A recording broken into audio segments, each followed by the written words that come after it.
Yo, what up, everybody? And welcome back. Oh, that's right. I have to play with my controller for whatever reason. All right. So last time we began the game. I got stuck on the same puzzle for an hour. Oops. The first puzzle, but we made some good progress. Which is great. So we're gonna continue. Before I begin again, I wanted to share just a couple things that were on my mind. Two big things. Two big things. One with this game, theory crafting. One is when the ninth man is banging on the door, he gets locked inside, and he says, "He lied to me. He lied to me." I'm wondering who lied to him. Because, like, if he had read Zero's instructions, listened to Zero, he should have clearly known what to do. Piece of advice. Well, yes, that's a good reminder, Don. Thank you for that. Yeah. Yes, exactly. And that first room definitely gave me a look into what the game is thinking. So you should have all the info you need by exploring and putting things together. So yeah, I definitely need to get my mind into the game. It's very different than the game.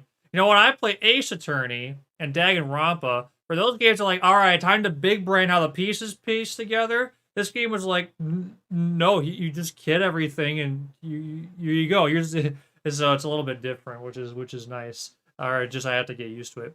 But my first question, my first theory is, who did the ninth man say it lied to him?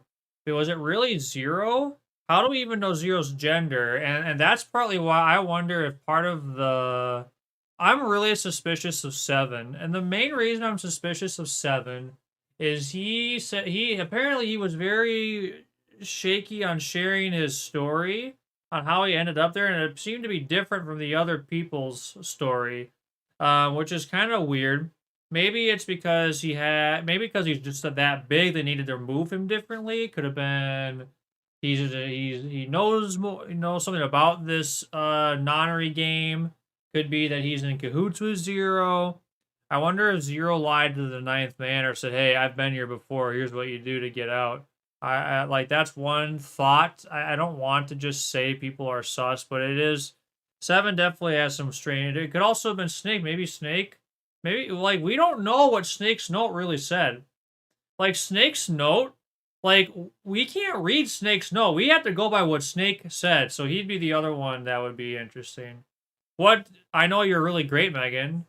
Do I know that I'm adorable? Yes, I do. Thank you very much for reminding me of this fact. You are also adorable and wonderful.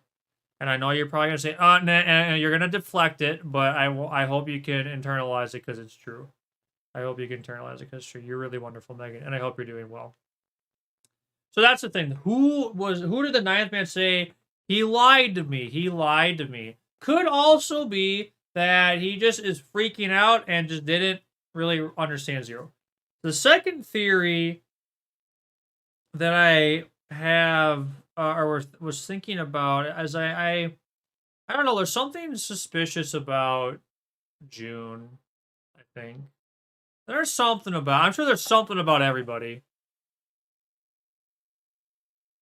There is something about June, and I'm not exactly sure what. Something seems a little off. I just think we don't know enough about June, or we don't know enough about Zero. I mean, but I don't know. Something it seems too convenient. A voucher, appetizer 9, meat dish 10. Oh, I should. You know what I should do? I should take notes. Let me get a note out. Hold on. Hang on. Appetizer 9, meat dish 10, soup A, seafood dish F. Hi to Hasfar, by the way. Hello. You're great. 9 plates look pretty expensive for appetizers. Oh, that's for the notes for the plates. Excuse. Oh, nice Legend of Zelda TV show reference. These must be for the meat dish. Oh, they're soup plates. Oh.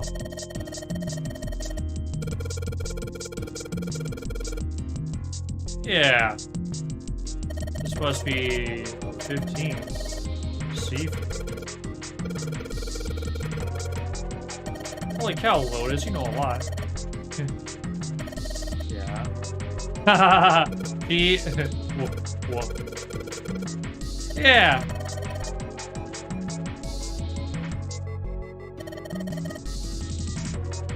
You are not too. Lotus just knows. Oh my gosh. Get wrecked, Junpei.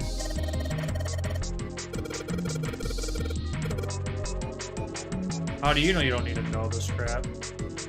Tank with a pipe. Lights hanging from the ceiling. If you don't, I bet the labels would be very useful. Oh, look at all these assumptions. What the hell?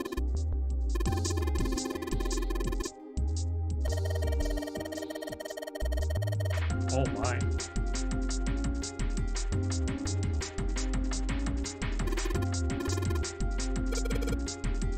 Oh, we can't open.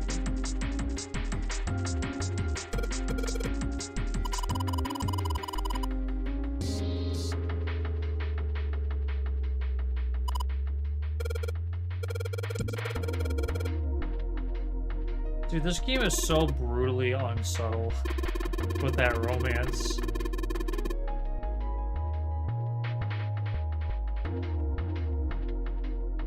Whoa. Okay, we got a code.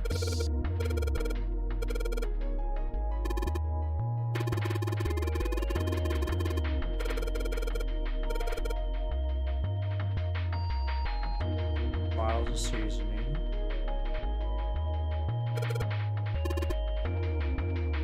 Burley pan. Whoa. Yeah.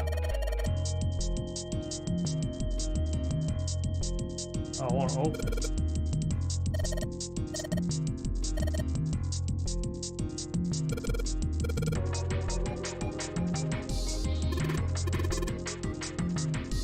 Oh, there's a chef on board. Well, maybe we'll have to cook something.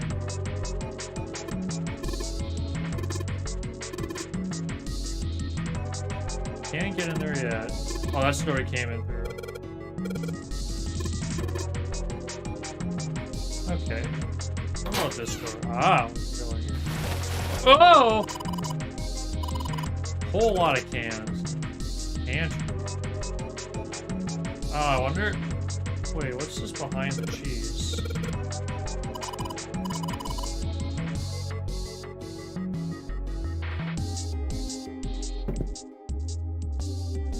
What is that? Bottle of oil.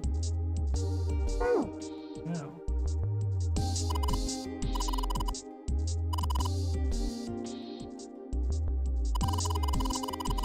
Oh, I suppose I should be reading this, huh? Well, I don't ever know. Like, they do make a little noise. I guess it's hard to get hungry in a situation like this. There's cheese on the shelf. Sweet. There's cheese on the shelf. Sweet. Milk. Milk in an iron barrel. Judging by the rust, it's probably really old. Maybe we shouldn't open it up. I don't think it'd be freezing. No, that's a good point. Hands lining. We have the sheets. Oh! A rusty knife? I don't think we'll be able to use it while it's like this. Knives seem important, Junpei thought. But it wasn't going to be much use the way it was. It's futile. Futile? You know, a waste, useless, pointless. Oh. Any particular reason you wanted to bring that up? Oh, no reason really. I was just thinking about futility. Huh? Why? She wasn't making much sense. Should we try rephrasing this Why were you question? thinking about futility? Alas, she Well, it answered. has something to do with the Titanic. The Titanic? Yep. Have you ever heard the story that the sinking of the Titanic was predicted? Oh, you're gonna. No. No, I haven't. What is it? In 1892, 14 years before the I guess we're getting Titanic a sank, ghost a story. novel was published. It was Okay. called Futility. It was written by an American novelist named Morgan Robertson. The story was about a big cruise ship colliding with an iceberg and sinking. Dang, that sucks. I hope Of that course, never if happens. that was the only similarity, there wouldn't be any reason to mention it. Okay. It wasn't, though. What? The name of the ship, its nationality, course, departure time, size, displacement, maximum speed, number of passengers and crew, the number of lifeboats, even the location of the accident itself, and the cause and the location of the damage. Everything matches the Titanic almost exactly. It was almost as if he'd seen the whole thing happen. But this book was written 14 years before the Titanic sank. No way. Hmm. No way. But that's not all. It wasn't just futility that predicted the sinking of the Titanic. There were two other similar stories written by a man named William Thomas Stead, both of them before the accident. One in The 1886 and one in 1892. The Stead accident. wrote two stories that had striking similarities to the Titanic disaster. In one, two ships collided. Many of the passengers died because there weren't enough lifeboats. Dang In it. the other, a ship collided with an iceberg and sank. I don't know. I mean, I'll give you that it seems a little weird, but I'm pretty sure it wasn't too uncommon for ships to hit icebergs back in the day, or even other ships. Right, I knew you'd say that. Huh? What if Stead had some sort of special powers? To No. be more specific, what if he had the ability to do automatic writing? Automatic writing. Dude, that's like every like Wait, are kid's you, dream for school. are you talking about when someone's possessed by a spirit and then they write a bunch of stuff without knowing what they're writing? Yes, Oh. What do you mean, yes? That stuff's a load of bull. but Jumpy, you said you believe in curses. Come on, that's totally different. Okay, let's say, hypothetically, that automatic writing isn't a total load. These Okay. guys still couldn't have predicted the sinking of the Titanic. When this Stead dude wrote his thing, nobody had died on the Titanic yet. So if automatic writing is about being possessed by dead people, who the hell possessed him so he could write that stuff? That's not it. What's not it? Stead wasn't possessed by a spirit. He was doing the possessing. What are you smoking? William Thomas Stead was a passenger on the Titanic. He just wrote down what he saw with his own eyes 20 years before it happened. He decided it was probably best to say nothing. What June was saying was insane and utterly absurd. If he tried to take what she was saying seriously, he'd go mad. Well, Dude, she gives out such a weird vibe. well, why don't we talk about this some other time, okay? Huh? But Her voice trailed off and she glanced at the floor. Come on, let's get back to it. Junpei tapped June gently on the shoulder and awkwardly reached around to pick up the knife from the box. That's the thing. Yo, what's up, Ford? How you doing? She just got, I don't know, it's okay. Something seems a little fishy. Some kind of large tin container. Well, it's empty. Okay. Oh yeah, there's milk.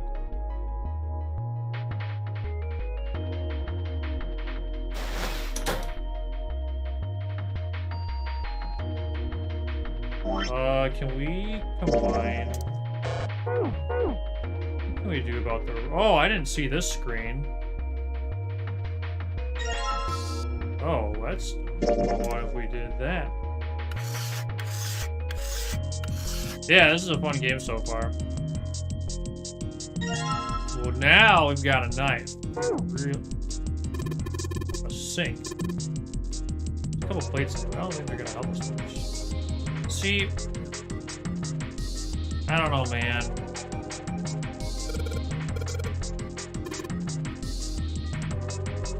There's something about her that seems a little bit weird. Hey, Mango, you are also amazing. Thank you for being kind to me. You're great.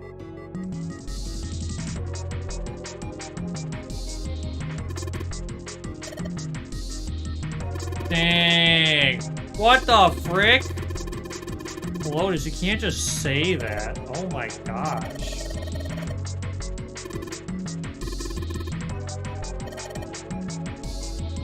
Squeeze me. Holder.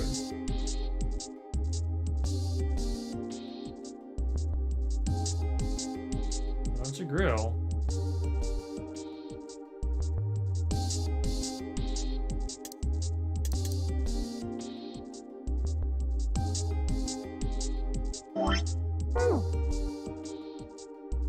Why does it feel colder?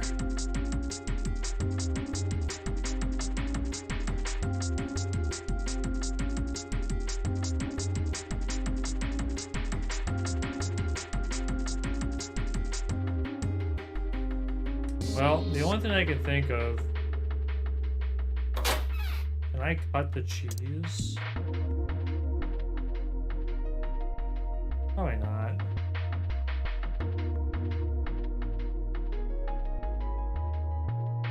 You wait, you guys love the game and then you never play the second one? What do you do? What is this? Let's see. I don't have any info on that yet. I have some oil.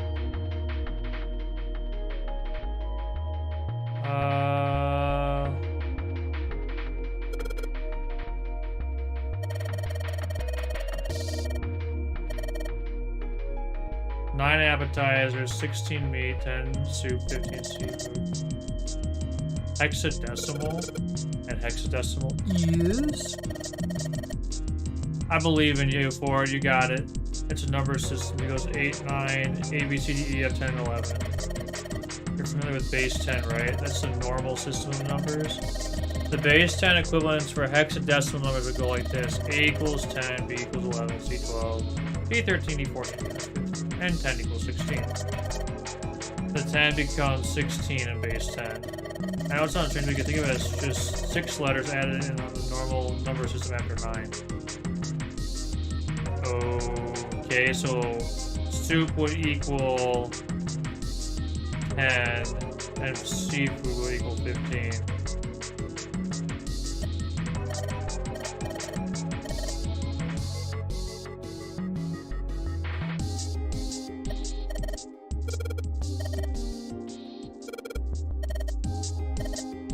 What would 9 plus F be in base 10? Yeah.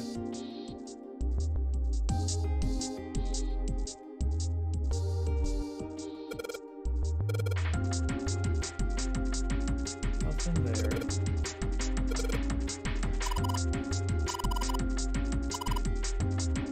Not this way to run all the way around. Yeah, it'd be a pain in the ass. Well, I guess it's not really important, but still. A hint. Would it be related to this?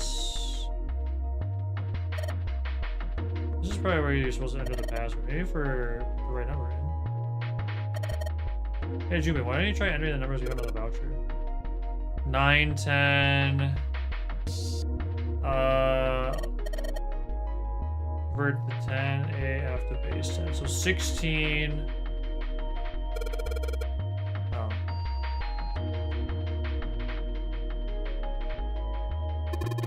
Iron oven. Looks pretty heavy duty. Probably industrial quality.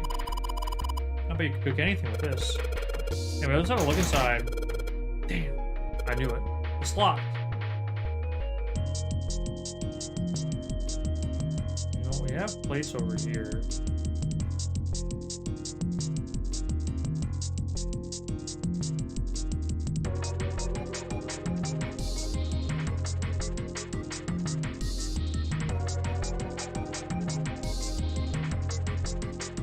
Let's see, we have a card reader here.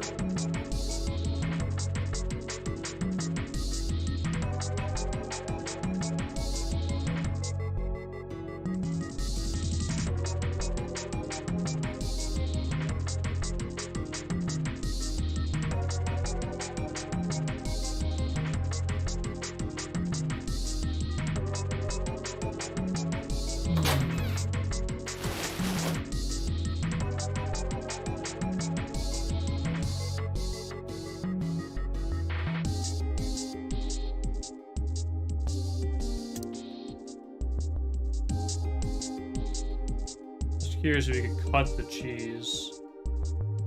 Maybe not.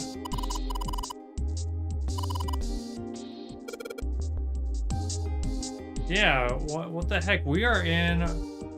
We need to figure this out. By the way, I'm already 3 hours into the game, so we're kind of effed.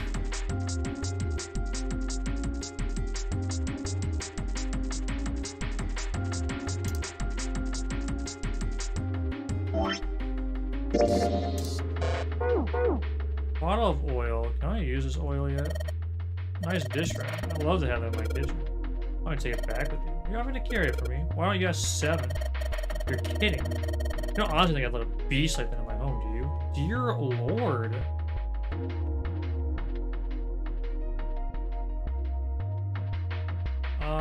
Let's see. What are lights? Spices. Partition.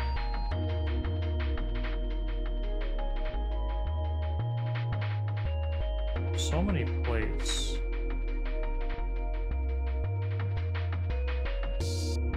Nothing really here. Can I cut anything?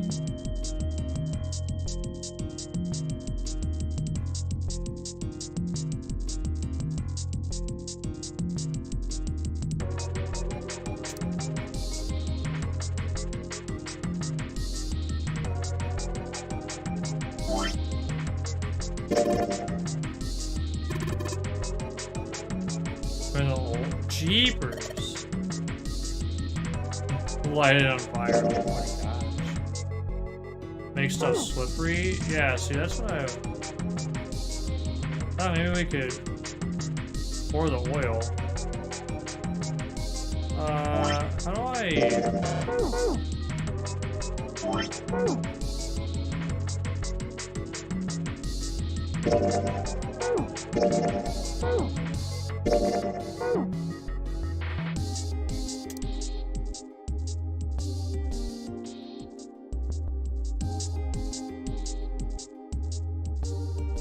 Let's see, I can't do anything there.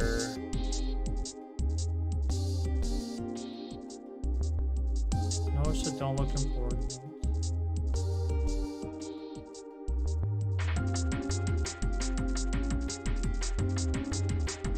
Looks like we can't even solve it. So we can try to make something slippery. What would we want to make slippery?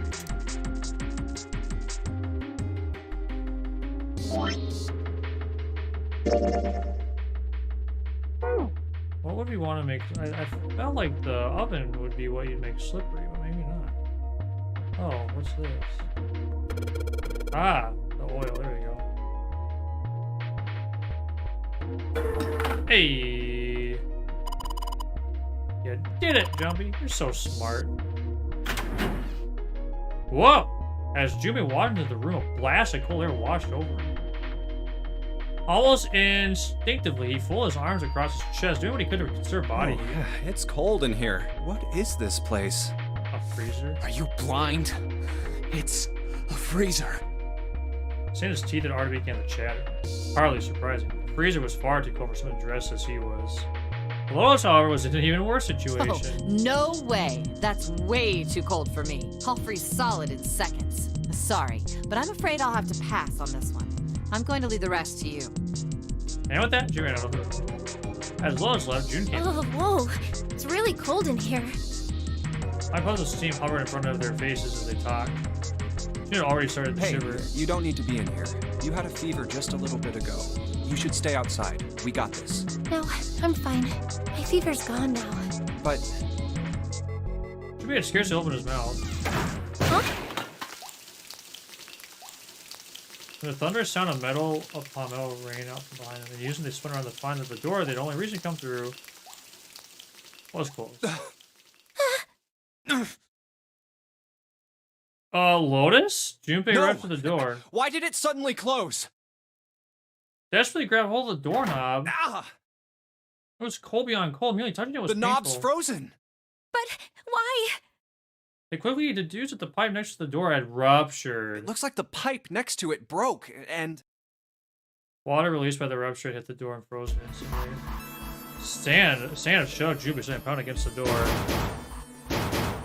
Hey, Lotus! You're out there, right? Open the door! She wasted no time to respond. What do you want? What's going on? The door won't open! Try opening it from that side, please! Oh, fine. If you say so. Hold on. Soon they could hear Lotus on the other side of the door. She really trying? And the grunting ceased, and they could hear a light panting. It's no use. It won't budge. You've got more people in there. You figure it out. Oh. God damn it. Yeah, it's nice for it. Santa was shaking like a newborn deer. She was hugging herself and was shivering violently. Even Junpei, with the heaviest cold of any of them, was clearly feeling the cold. Steady breath, they could feel the cold working its way deeper and deeper into their bodies. Anyway, let's find a way out. If we don't get moving, we're gonna be permanent residents. Two heads are better than none. I'm sure we'll figure something out. Yeah, you're right. Let's just take a Boy, good- they love to build the suspense, don't they? Okay? Right. They pushed in close to one another and began to search.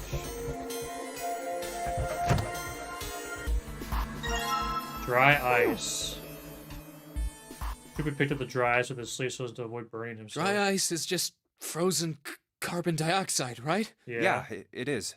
I wonder how warm it has to get for it to turn back into gas again. Hell if I know. How is that gonna help us Because anyway? they can burn the ice off. Oh, well, I figured we might be able to use it to get out of here. Yeah, I agree. I think we're about to move on when June spoke up. Hold on, I gotta drink water. Man, they really like to make the game intense. My gosh. Did Lotus Carbon really dioxide try? sublimation point right. is negative 109 degrees. Holy moly. Any warmer than that, and it'll turn into gas. Any lower, and it becomes a solid. Should be looked at her dumbfounded. How do you know that? He knows a lot. Despite my looks, I'm the clean... the queen of random knowledge. Looks bad to mess up when you're showing off. Yeah, Oh, you're so cold your mouth's going numb? that's right. Oh, You're just no. doing that on purpose, aren't you? June giggled and tried her best to hide her guilt. At least she was still feeling good enough to joke around Junpei told her. Come on, guys. Don't you think that's kind of weird? I wonder why it doesn't turn into a liquid first. Santa was now shivering at an astounding rate. Curiosity seemed unaffected Junpei.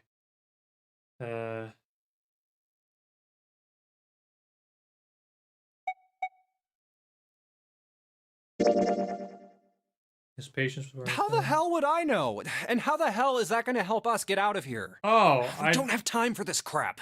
But it can turn into a liquid. Junpei stopped mid-sentence, surprised by June's interjection. Whoops. Carbon dioxide turns My to bad. liquid if Okay, you put so it under high enough the reason I pressure. picked that, I guess I should have... I thought he was having an inspection on Santa. And I thought that was saying Santa... I was trying to see, was he trying to read suspicion into Santa, or if he just wanted to get out? My bad. I thought that was Junpei looking at Santa, not how Junpei was feeling. This That's isn't my really bad. a good time for a chat about science. But I was wondering the same thing. Yeah, I would go back and change my Wondering answer. what?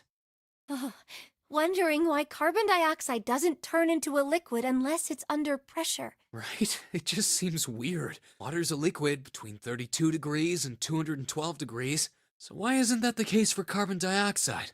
H2O and CO2 are pretty similar. No, they're not. They're totally different substances. Look, guys, if we keep this up, we're just gonna freeze to death. You good with that? You wanna die talking about sublimation and gases? Cause I sure as hell don't. He fixed both of them with the Now let's glare. get back to work. Assuming you don't want to end up like a pair of ice sculptures. I picked the wrong thing. My bad. People turned around, the problem dealt with. Oh, but Jumpy, So he thought. there's a kind of ice that doesn't turn into liquid when it goes above 32 degrees. I heard about it. Its melting point is 96 degrees. Ice with a melting point of 96 degrees? You mean there's water that freezes at 96 degrees? Yeah, well, you could also look at it as ice that won't melt until it's 96 degrees. Okay, water that freezes at 96 degrees. Ice that won't melt until it's 96 degrees. That's interesting. Should be had to ask. So what's this ice with a melting point of 96 degrees called? Okay, we're back in track. My bad, I heard gamers. it's called Ice 9. Ice 9? Well, Ice 9?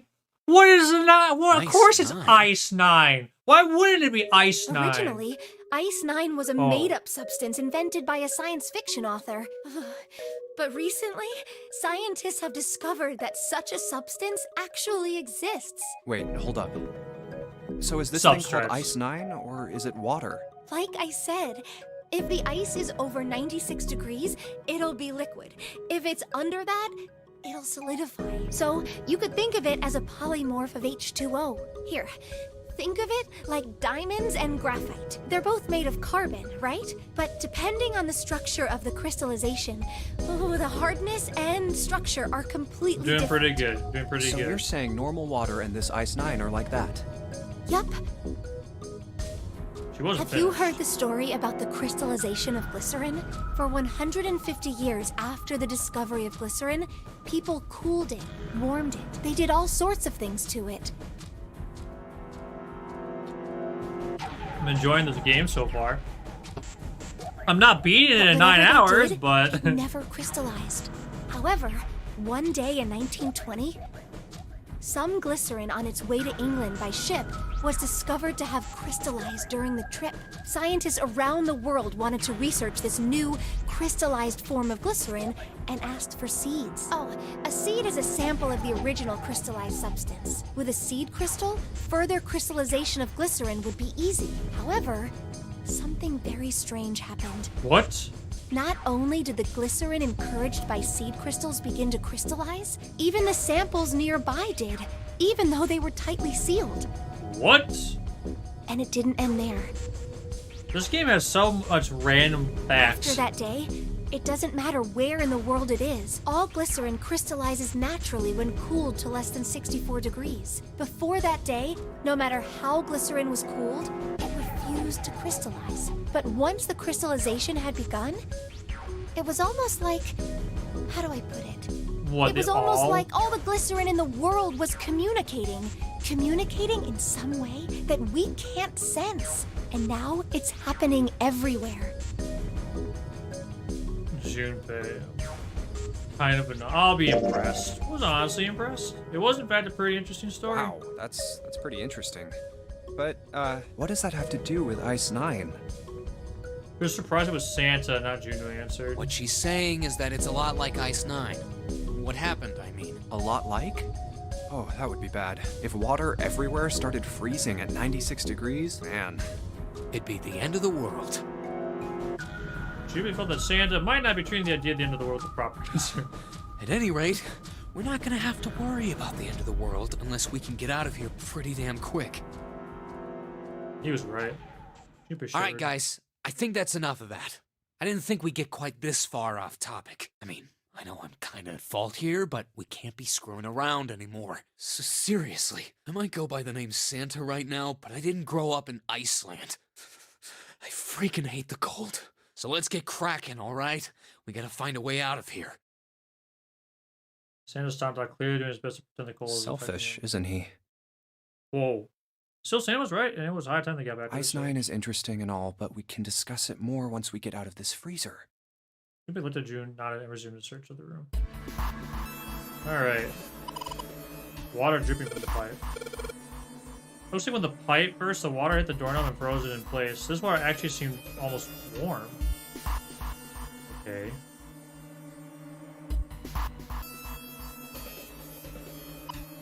Frozen meat. Pork! Egg?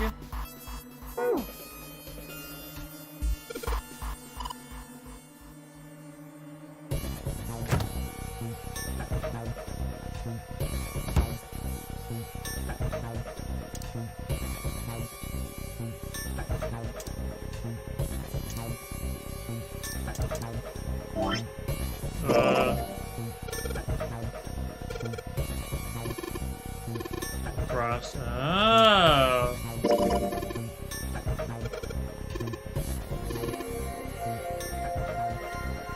Let's see, we gotta clearly set this on fire. The water's warm from the pipe. What's this? Sturdy rope. Water bottle. Well, let's fill this with a bottle of water.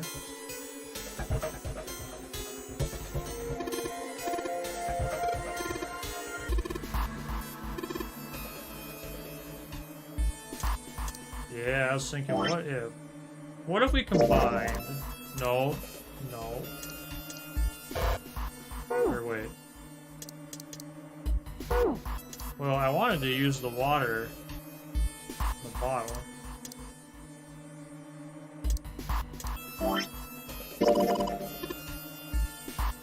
We attach it to the knob.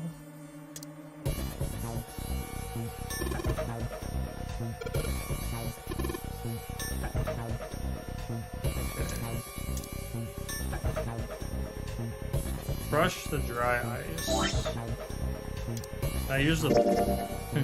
Can I chunk the... Okay. Well, let's see. Okay, we need to crush the dry ice.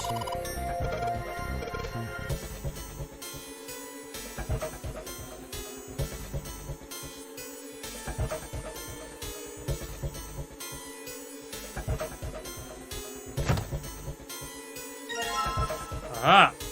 Now we can mash the thing.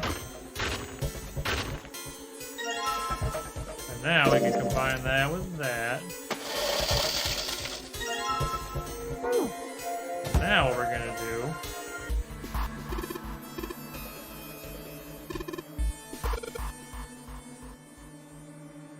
Oh, I see.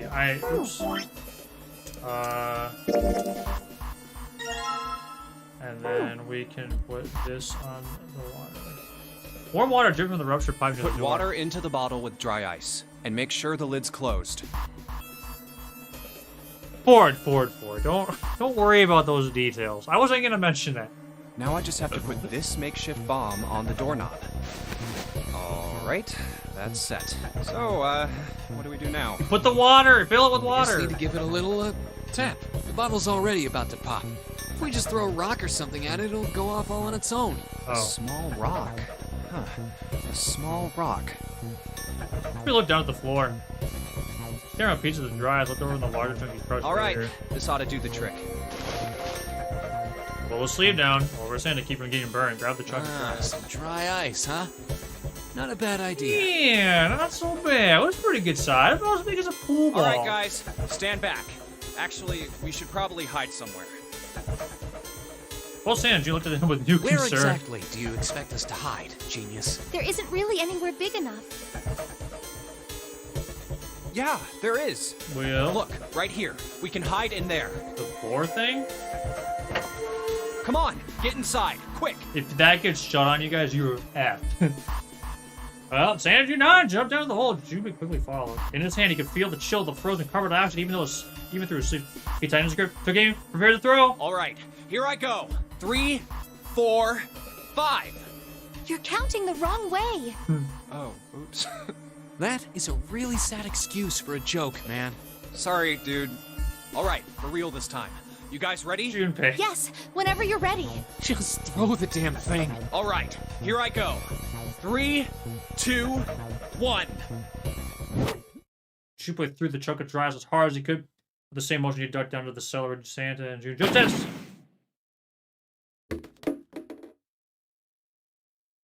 Junpei looked up at the cellar, ran to the door. Jumpy! The ice on the door! Is it gone? Yeah, it's gone. The blast must have shattered it. Yes. Alright, let's see if it opens. Junpei grabbed the door knob and pushed with all his might. Door gave way, using all three of them tumbled out of the freezer at once. Hooray! We're out! Oh, June relieved collapsed onto the floor. Move! Then shoved past Junpei and ran straight to the grill where he immediately grabbed. Oh, god damn it! Are you kidding? Fuck! What are you doing? He proceeded to kick the grill in a futile and amusing Well, fit you of did just rage. grab the grill. What did you think would happen?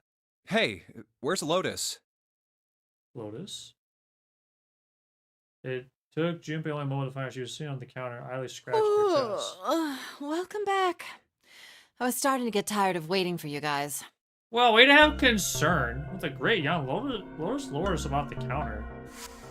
Punched its teeth and walked toward What her. were you doing? What do you mean, what was I doing? I was waiting. We were gonna die! Oh, yeah? But you didn't. So everything worked out all right, didn't it? What the hell? Just kidding. It might not look like it, but I was really worried. Oh, don't Okay. give me that crap. I'm telling the truth. I mean, if you died, then I'd be in trouble too. If you died, then I'd be stuck here, and I'd die too. See? I did all I could.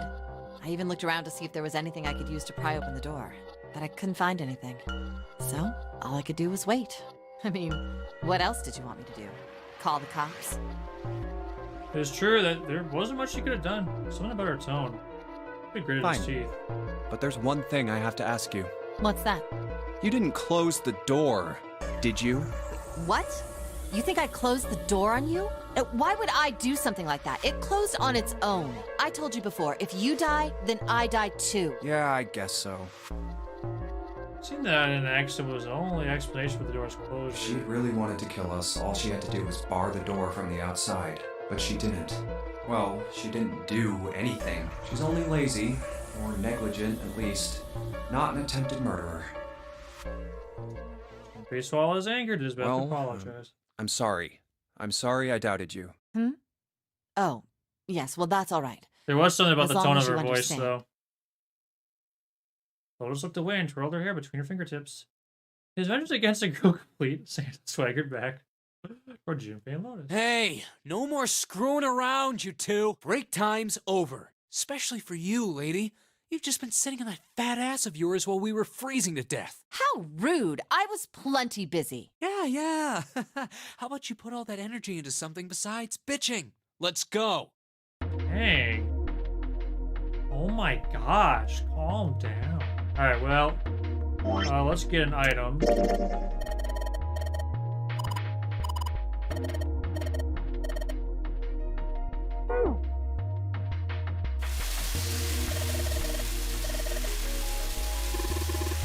That'll be fine. Well, they can argue all they want. I'm gonna keep an eye on this board.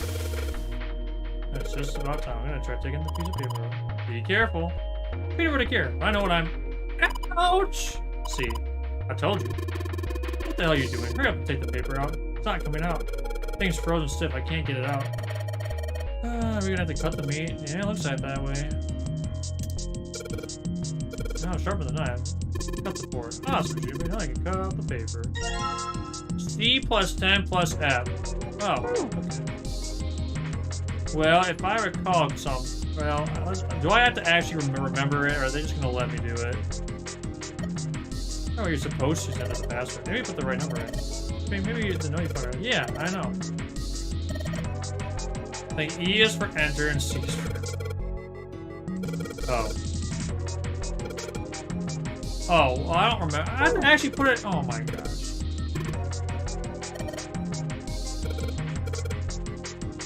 Oh, shut up! Okay, so 12 plus 16 plus 15.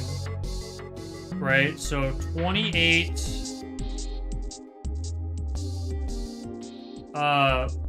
43? Am I dumb? I think I'm dumb. Wait, what? Hold on. Yeah, 28 plus 15. That was 43, right? Am I just an idiot?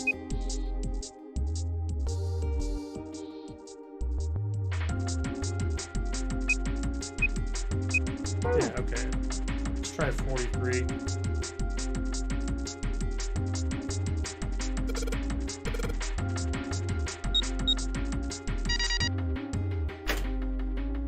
Sounds like metal is falling. Well, I guess that went well. Yeah, the door opened. Good job, Jumpy. Saturn key card.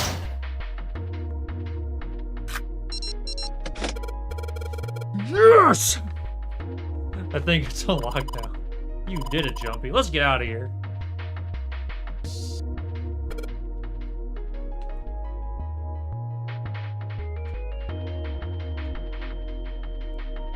Oh my gosh. Alright, let's go. What are we gonna find? You found it. What did I find? Oh! We've been here. Yeah, we've been before. here before. Oh, the metal grate stretching wall to wall.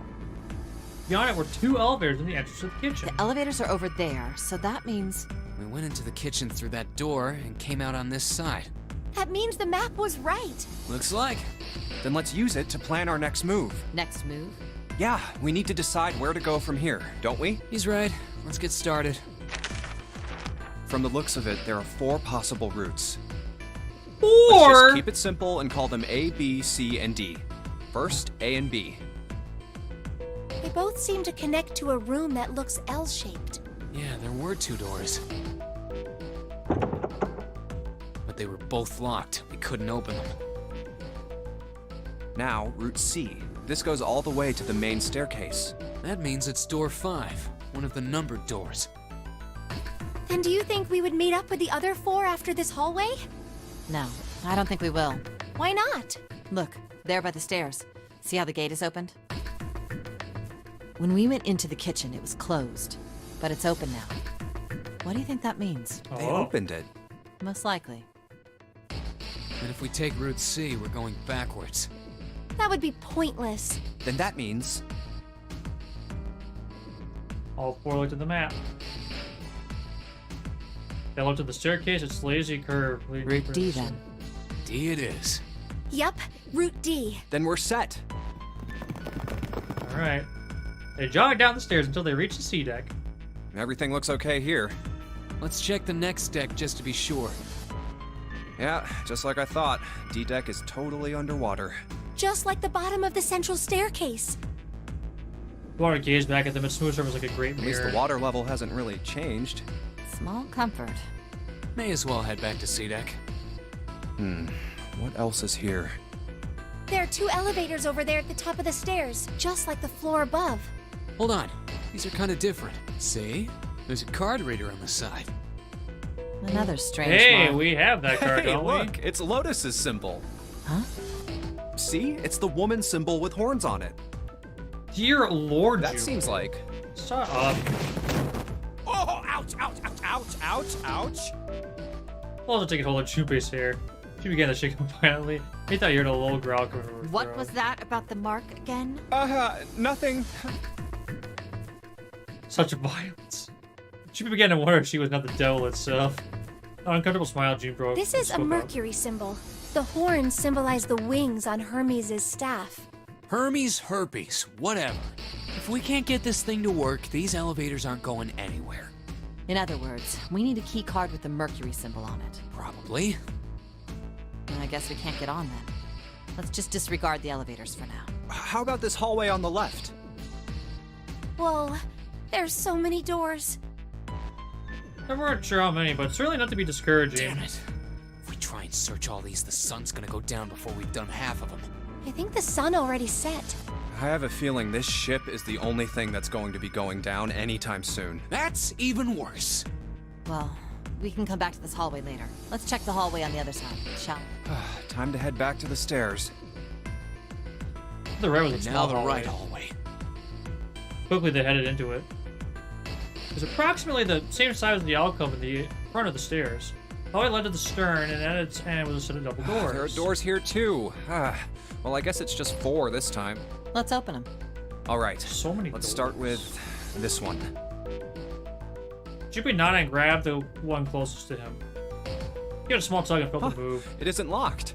I'm going to open it. Girl found an unlocked door. He threw it open.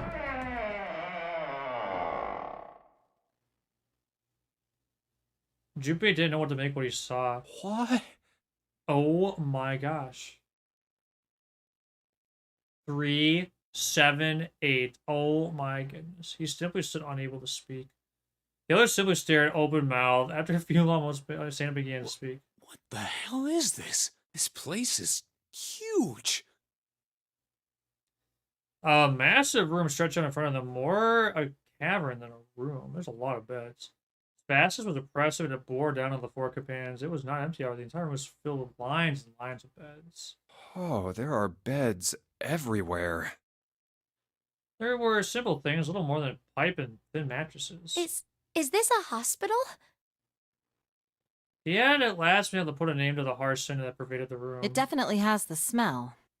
Could be. I see medicine cabinets and surgical tools. Hey, look there. The 4 doors at the end. 3 of them were embezzled with large single-digit numbers made with thick red paint. The left door says 3. The second door is blank, but the third has a 7. And the rightmost door is 8. There's no doubt. They're numbered doors. Why is the second door blank? That seems kind of strange, don't you think? No point worrying about it right now. Let's see if these will open first. Yes, that sounds like a good plan. Jimmy headed toward the doors, waving his way between the beds. Well, they're gonna have to start with door 3 and on the left move to the. They're gonna be blocked. What do you think?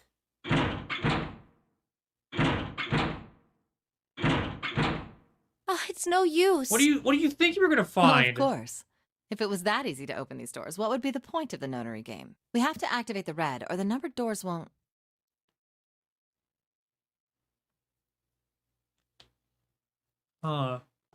Wait a minute. What's wrong? Look, the display on the red. Oh, I wonder if they There's already nothing on activated. it. What? Huh? Don't you remember? The red at the central staircase? If no one was inside, it said vacant. Oh, yeah. Yeah. But this one, It's There's nothing on it. right? I wonder if it's broken. Only one way to find out.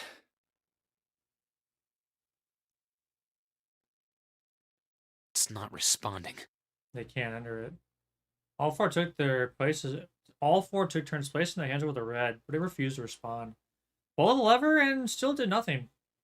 As I soon discovered, it wasn't only the red for door 8 that was behaving strangely. How about the red on door 7? And door 3?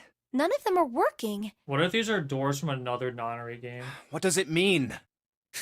I knew it. They're broken. It also could be they need the entire group here before they can proceed. Zero sure sucks at maintenance. No, that's impossible. You really think Zero, who prepared all of this, would make such a stupid, simple mistake? Maybe, but that doesn't explain why this thing ain't working. It's at the moment that they heard a voice from behind them. I believe the bottom of the device has been removed. Oh, they spun around to see. It's Snake! Snake! But it was more than just Snake. It was Ace! It was the Ace, other... Clover, 7! Hey, the gang's all back. Although they were glad to see one another, it wasn't terribly surprising that they had. If it had been the other party who'd opened the gate in front of the kitchen, it wasn't unreasonable that they'd bump into one another eventually. The rest of Snake's team, however, did look rather surprised. How did you end up here? That's my line? Perhaps we should exchange information. After a moment of silence and surprise, everyone suddenly began to talk, desperate to exchange information. They talked about the rooms they'd been through and how they'd ended up in the same place. Of course, none of it was very useful information, but that hardly mattered. They were happy to simply see one another again. Although the level of cheer varied greatly from person to person, each one of them was wearing some manner of smile. Also, they'd already forgot about the death of the 9th man. No, thought Jimmy, perhaps that wasn't it. Perhaps thoughts of his death were what drove them to smile at one another. Not in a morbid or hateful way. No, the 9th man had died. But they were still alive, and that was something to be happy about. A sort of simple, uncomplicated joy, Junpei thought. The joy of being alive, still alive. He felt sorry for the 9th man, but more than anything, Junpei was just happy to be alive. There you have it. Our half of the story. His part finished, Ace fell silent. For a moment, Junpei was silent in thought, then he spoke. Okay, let me see if I got all this straight. When you guys got here, the bases for the Reds were already gone. And you looked all over this room, but you couldn't find anything. So you figured that there might be something in the hallway with all the doors. So you went and had a look? Yeah. And while you were looking around, you heard voices. Uh-huh. So you followed the voices and came back here. Indeed. Oh, it was us. And that was how we found you. Why don't we check those 3 reds again, just in case? You're right. Huh. There's a long, thin gap on the bottom. I think it's a slot for something. Probably electronic. Well, this isn't good. If the red is inactive, We can't keep going. Well, what about that hallway over there? Isn't there anywhere else we can go? No, there isn't. There are plenty more hospital rooms, but nothing else. Hospital rooms. That's what's behind all those doors? Yes. There are a number of individual rooms in addition to this large one. There was a door at the end of the hallway, but it was locked. There was an astrological symbol engraved near the keyhole, however. I was able to get a good feel of it. I believe it was the symbol of Jupiter. Not again. Those goddamn things are everywhere. I wonder what they all mean. Come on, everyone's silent deep. in While we're thought. asking what things mean, what's the deal with this room? I mean, I thought this was a cruise ship, but I can't imagine a cruise ship would have a hospital like this. Of all people, it was Seven who answered it with calm confidence. Well, I figure it's probably a hospital ship. Chances are it's the Gigantic. The Gigantic? the gigantic. Should be look confused. So did everyone else. What is this gigantic? Seven hit his brows for a moment and began to The explain. Gigantic. She was a sister ship to the Titanic, built in the early 20th century. Oh. Actually, the Titanic had two sister ships, and they looked exactly the same. The Gigantic was said to be one of them.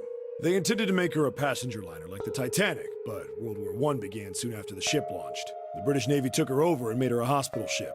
At some point during the war, the Gigantic was damaged by a German mine in the Aegean Sea.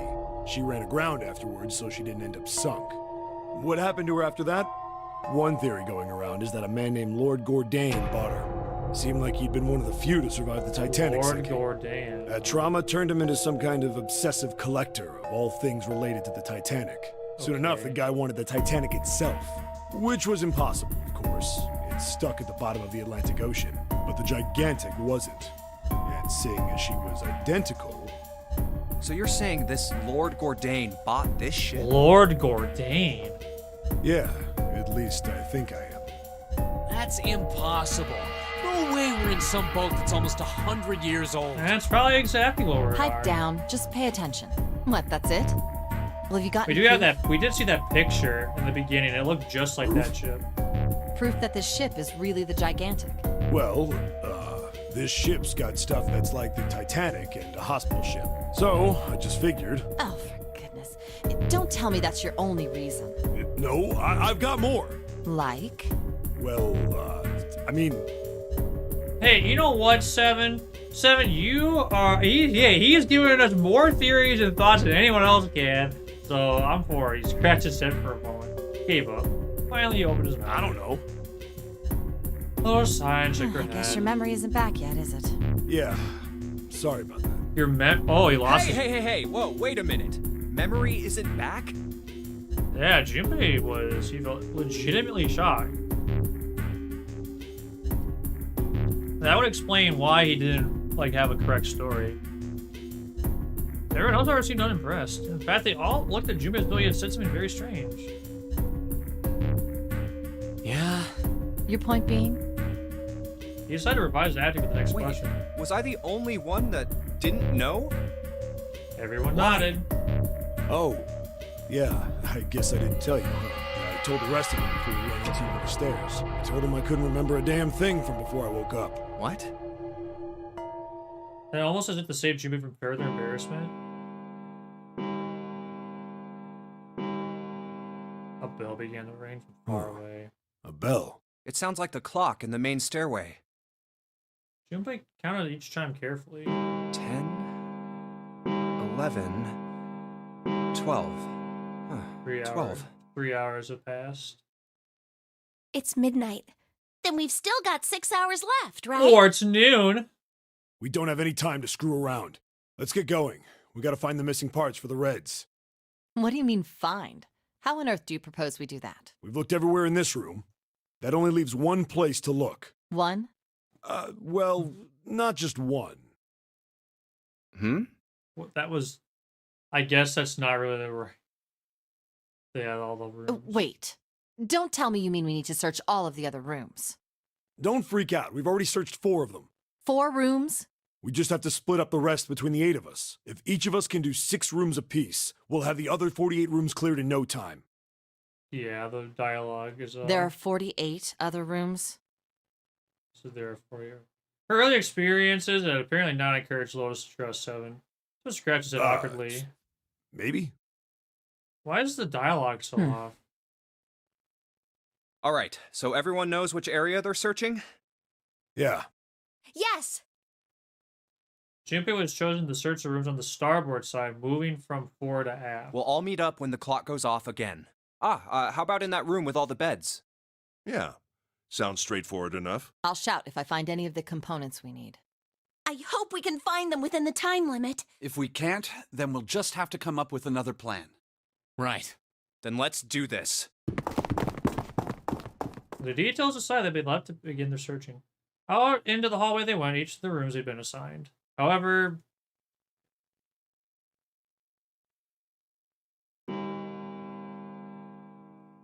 from far away, Junpei heard the bell ring. It did so only once. It was 1 It's a.m. 1. I better get back to the others.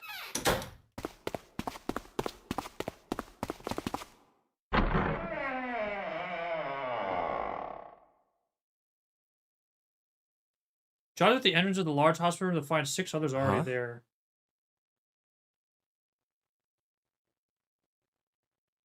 Ace, Santa, Clover, June 7, and Lotus. They had gathered in front of the door number 8. Or perhaps they had gathered in front of the red next to door number 8. What are they doing over there? Where's Snake, by the way? One of them found the missing piece? What happened, guys? It was June who answered him. Jumpy, look! Just pointing at the red. Pushed through the others until he stood in front of it. Immediately he knew what she had been. Vacant. He decided- Come on, guys. Who was it? I thought we were supposed to yell if we found it. Well, Junpei wondered why she was hesitating. The others looked as confused as Junpei kept their mouths What shut. the hell? What is up with you guys? They all knew something he didn't, and Junpei wasn't about to leave things that way. Finally, Lotus frowned and spoke. Well, that's the thing. We don't know. You don't know. When I got back, it was already like this. There was no one else here. That means I was the first one back, but the missing parts were already back in the red. What? Let me see. Junpei looked at the bottom of the red again just to make sure. The slot that had been opened to the bottom was now covered with metal. You're right. It's in there. What about the other 2? They're the same. Let me take a look. Junpei quickly examined the other 2 boxes. Rip, dude, Junpei's just It's out just of the as you loop. said. Sad that they were all prepared, but still very confused he returned to the others. All right, I just want to be sure here. Nobody has any idea what the hell happened here, right? Correct. none. Ace and June nodded silently. For some reason, Santa didn't say, not me, and Santa just shrugged. Clover. Only Clover lowered her head and did Huh. nothing. Wait a minute. That was when he noticed. Where's Snake? Junpei swept his eyes across the room a second time, but Snake was nowhere to be seen. Does that mean that Clover. he found them? I've no idea. There's nothing to suggest it. But nothing to suggest he didn't either. I don't suppose we'll know until we can ask him in person. Well, whatever he did or didn't do is pretty damn late. What the hell is he up to? Maybe he's lost. Did someone Yeah, kill well, him? that seems likely. That would You suck. can't see. I don't know how he gets around in the first place. Clover raised her head. No! That's impossible! Suddenly she was shouting. Yeah, my brother's blind, but he's got really great hearing. He can get around as well as anyone who can see. So he couldn't get lost. That's impossible. Clover had started to shake, and the knuckles of her hands had gone white. She spun around before she did. Junpei noticed tears went up in her eyes. I'm gonna go look for him. The words were barely out of her mouth when she began to Hey, run. hold on, Clover. Wait! I bet he's dead. Junpei cried out to her, but he was too slow. He kept going before anyone else could react. She was Well, gone. that didn't work. Damn it. What should we do now? Well, the red is working now. No, we're not leaving 2 people behind. We should go look for them. Oh, man. This ain't good. Do we look for them or do we proceed? There's 3 doors. They could come back as a pair and do one of them. Oh, yes, what an excellent idea. We just wasted a bunch of time looking for some piece of electronic junk. Now let's waste some more by looking for a couple of idiots. Then remain here if you feel you must, but there's no time. We've only 5 hours left. Junpei and the others nodded to one another and took off at a run. Running up the stairs that led to deck B, they decided to Let's split up. All right, I'll take this direction. Then I shall look that way. I'll be over here. See you all later. So only 2 of them were left. Those 2 were Junpei and June. I've been a few steps behind All the right, others. we should go too. Yes, let's go. But where should we start? Let's see.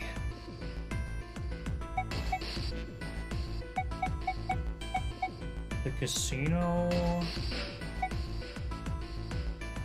There's a casino. How about the casino on B deck? Okay, let's go, Jumpy. Look up the stairs at the run. I knew they were there. So was Lotus. She was leaning against the wall. She haven't eaten her Hey, nails. what do you think you're doing? Glanced up at him unimpressed. Isn't it obvious? I'm looking for Snake. I'm just not seeing it. Really? Maybe you need to look harder. I don't think that's the problem. Oh, by the way, I've got a proposal for you two. Care to hear it? Okay. What is it? Well, I don't like to beat around the bush, so I'll get right to it. Why don't we team up? Team up? Yeah. What? You need me to explain it to you? I'm saying, why don't we go through a numbered door? Even if we wanted to, that's impossible. Why? Jumpy's bracelet number is 5, mine is 6, and yours is 8. Our digital route would be 1. But there's no number 1 door in the large hospital room. The only doors there are 3, 7, and 8. Then we add another person. Huh? Who? What? Isn't that easy? 7. Oh, if we add 7, 5 plus 6 plus 8 plus 7 equals 26. The digital root of 26, 2 plus 6 equals 8. The 4 of them could go through the numbered door 8. Number 8 door. Wait but a minute. What about the other 4? Ace, Snake, Santa, and Clover. Well, why don't you add them up? simple 1 enough. plus 2 plus 3 plus 4 equals 10. And 1 plus 0 equals 1. The digital root for those 4 would be 1. That's right. And you know the number 1 door isn't in the big hospital room, right? Of course I know that. No! Are you saying you'd leave them behind? Of course not. What kind of woman do you think I am? Once we get off the ship, we could come back and rescue them, couldn't we? Then we wouldn't really be leaving them behind. Don't try to lie to us. I don't think you do anything of the sort. Really? Why do you think that? You remember, don't you? We have less than 5 hours left. Even if we manage to escape, there's no way we could come back to rescue them in less than 5 hours. Well, you never know until you try. No, you're not thinking this through. Even if we brought 7 with us, we wouldn't be able to get off the ship. The 4 of us couldn't open door 9. It is hidden, but an exit can be found. Seek a way out. Seek a door that carries a 9. Yeah. It's Yeah, getting that's intense. right. The digital route for the 4 of us would be 8, so we'd have to add Ace to make 9. That's right. Unless have we to bring proceed Ace too, together. we'll be stuck. I'll scratch the back of her Oh. ear. Well, that's unfortunate. Unfortunate. That's all you have to say? Didn't sound particularly bothered by what Junpei said, nor did she seem particularly surprised. Well, let's try and find another way, okay? A way to get out of here with all 8 of us. That's impossible. Are you being serious? And you do know that only 5 people, at most, can go through one of the numbered doors, right? The number 9 isn't going to be an exception to that rule. Regardless, at least 3 people will get left behind. Huh? Yeah, I guess that makes sense. When we saw Junpei felt a chill run down his spine. Wait just a second. You're skipping over a really big detail. Yeah, what she said was true, but how Lois can remain cavalier about it so terrifying a prospect Is was that really okay? That means 3 people will die in the end. Are you okay with that? That's just... Lois's forehead You furrowed. think I could have a moment alone? There's some things I need to think about.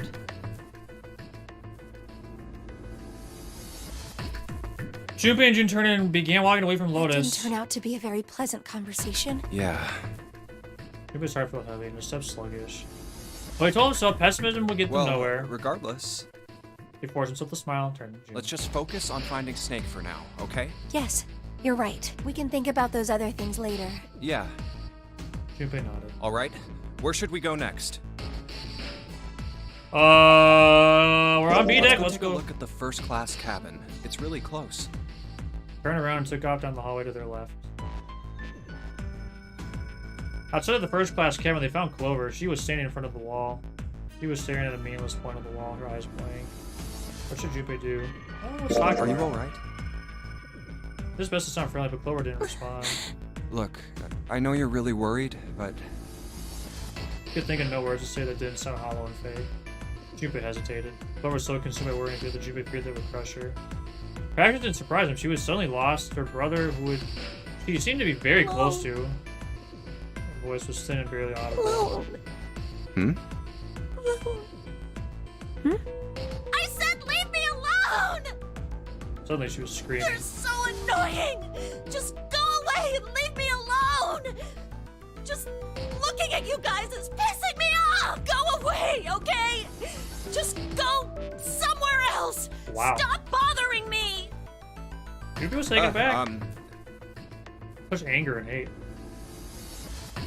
Let the hate flip.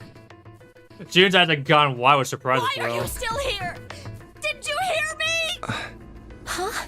Fine, forget it. If you aren't gonna leave, then I'll just... All right, let's go, June. Yeah. They turned and left Clover. As it did, Junpei glanced back over her shoulder to see her wiping tears from her face. What's she hiding? Clover had driven home the misery of the situation, but Junpei told himself that he had the pressure to get him help. We really need to find Snake, for Clover's sake. Is she hiding something? He did his best to push past the misery and depression. So, where do you think we should go next? Let's go to the hallway with all the rooms. Why don't we go back to C-Deck? We can take a look at that hallway with all the rooms. Okay, let's get going then.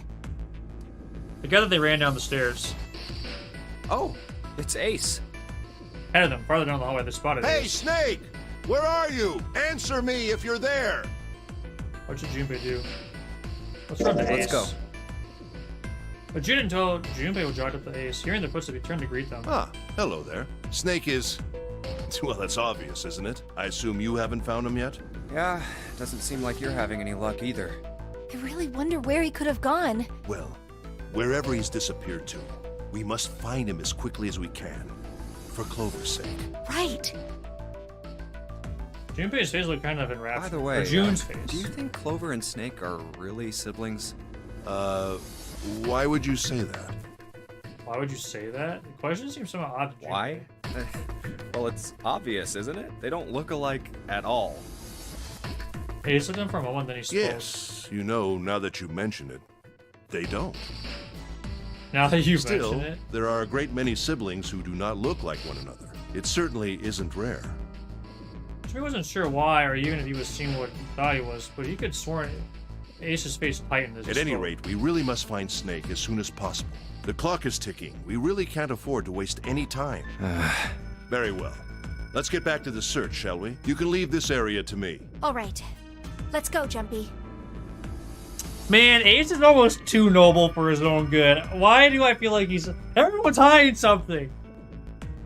They found themselves at the stairs, but Junpei's mind was in turmoil. That was...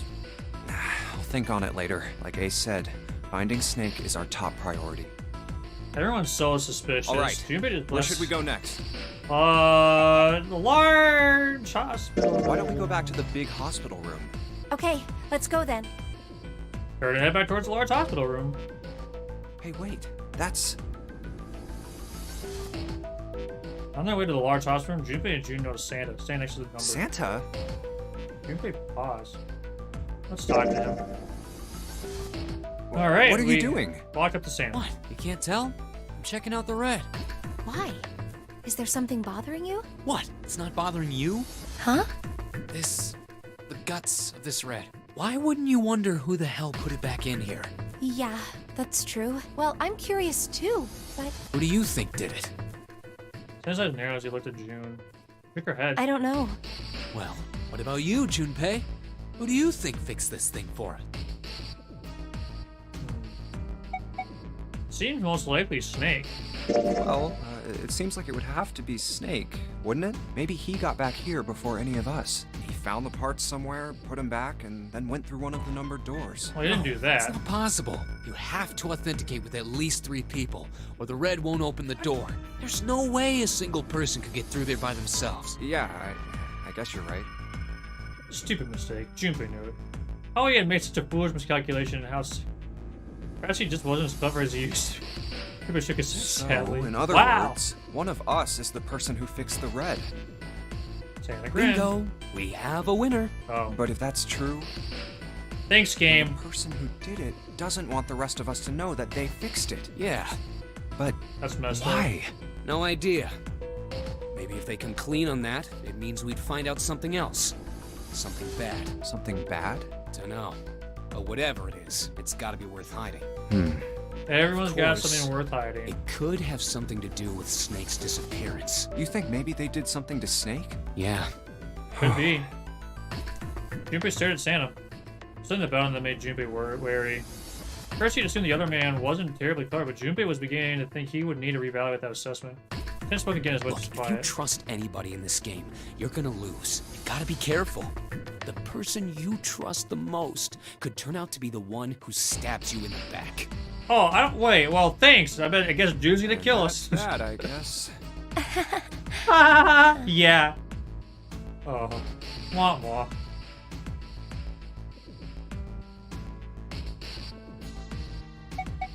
I go back Let's go here. take a look around. Okay, I'm guessing that.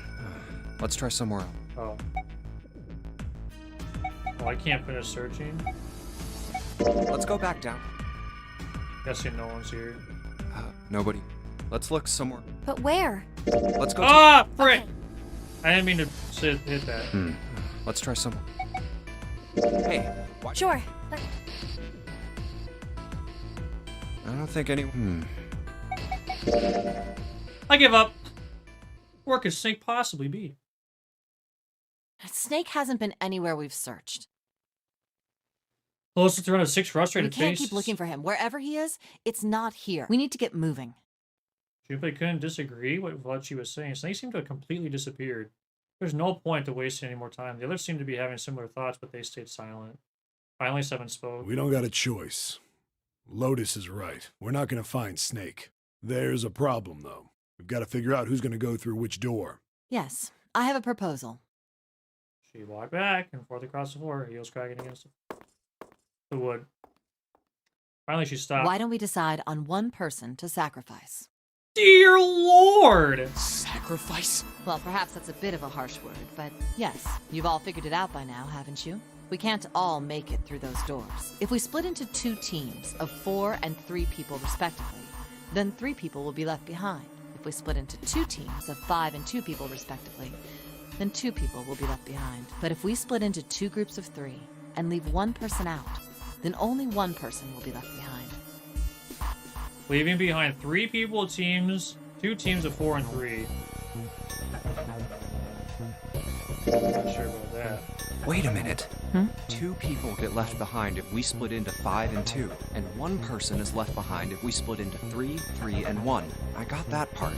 You can't go through the numbered doors with any less We than could do 3 3 people. groups. But if we split into 4 and 3, then why do 3 people have to be left behind? Just run the numbers. Let's say we go through door 7 with 1, 4, 5, 6. Who's left over? That would be 3, 7, 8. What's the digital root for that? 3 plus 7 plus 8 is 18. So 9. Exactly. But door 9 isn't here, right? That means 3, 7, 8 won't be going anywhere. That was just an example, of course. There are a lot of different combinations, but the result will always be the same.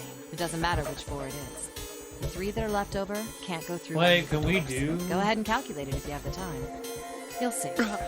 Anyway, that's how it is. Now, if we can get back to my proposal. Okay, maybe someone in chat can help me. So I noticed in the novel thing, there's different paths. Is it worth it for me to like go back and do door 5 now, or should I wait to do that later? We only have to sacrifice 1 person if we split into 3, 3, and 1.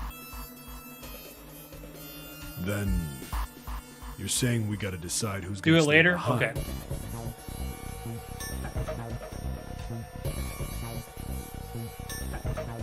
Gotcha. Just curious. Yes, we do. Given our circumstances, it's logically and morally the best solution. If the other 6 are to survive, then 1 person has to sacrifice themselves. No, that's too cruel. What's so cruel about it? To just sacrifice someone like that? Then what's your plan?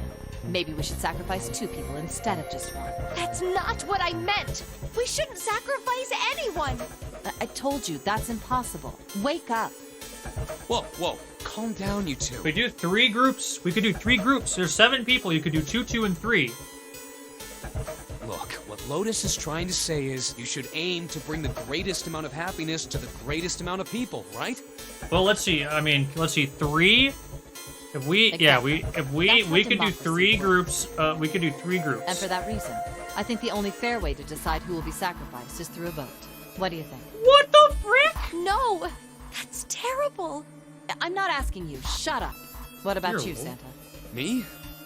Well, I agree, I guess. Oh All my right, that's gosh. 1 vote for. Counting mine, that's 2. 7. I can't say I agree with you, but we don't exactly have a choice. We don't do something, we're all gonna die. I'm glad to see you get it. If I can get one more vote, then it's decided. What about you, Clover? Clover had moved away from the group and was sitting on one of the beds. Oh, body droop. Ruben didn't know if she'd even heard Hey. Melissa's proposal. Clover, I was walked over to Clover and gently laid a hand on her shoulder. your brother has to be behind one of the numbered doors. We've searched everywhere, but we didn't find him. Doesn't that mean he has to have gone through one of them somehow? Clover slowly lifted her Let's go face. look for him together, okay?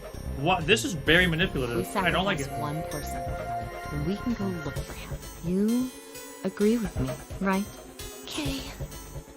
Clover nodded once. The motion carries.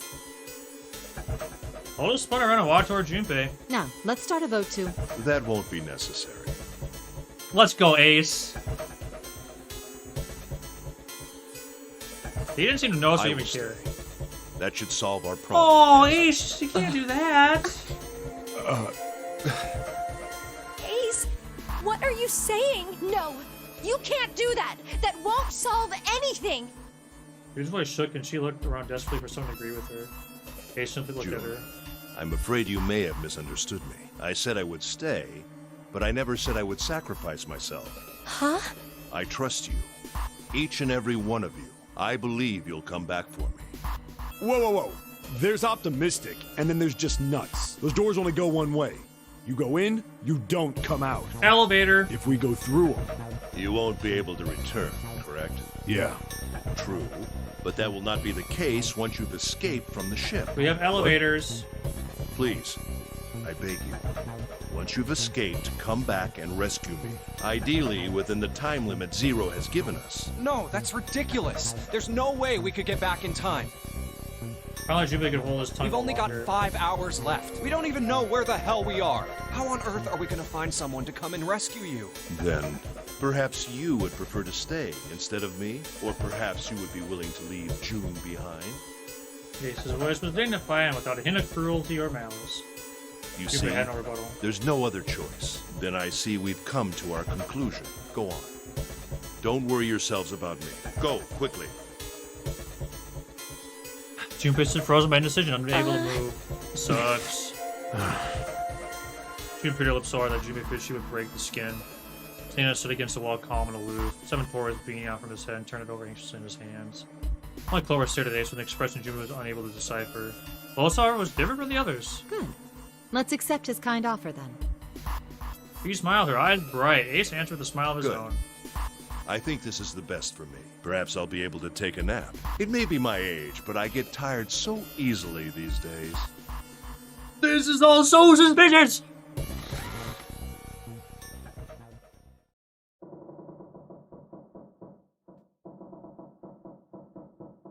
This is all so suspicious.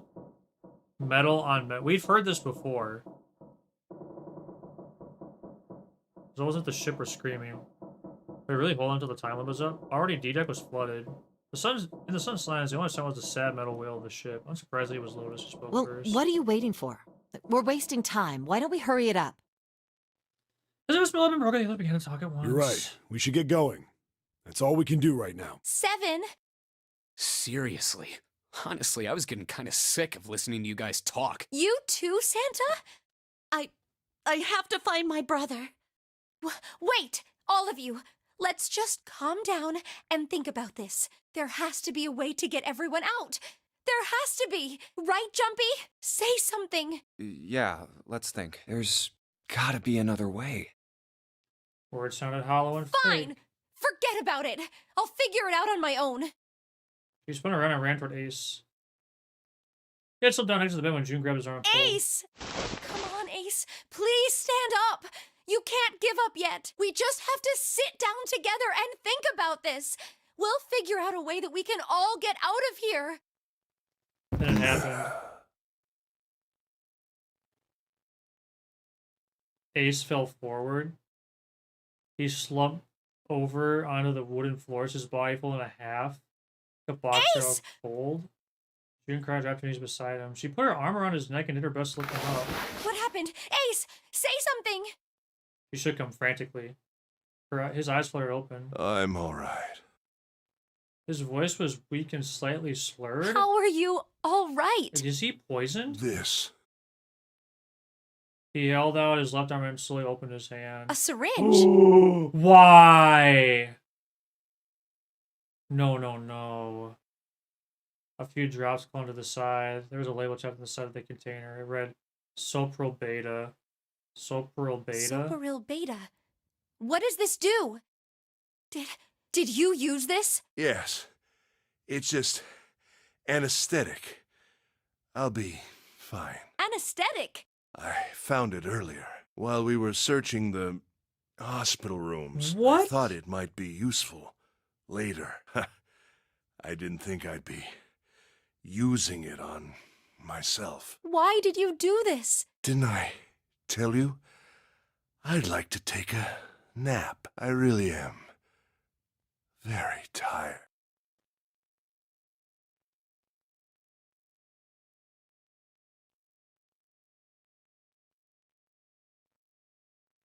I wonder if he knew that he would. Oh. Is there something you want to say? I just like to sleep a little. Could you keep it down? No, don't, Ace. Don't fall asleep. You feel warm, so comfortable. I think I'll have a nice dream.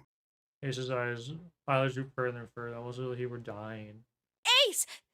Ace! Shook his shoulders again and again, but this time he didn't respond. On gentle rising and falling on his chest until he was alive, Junpei was relieved to see he was in fact still breathing. Let's get him up on a bed.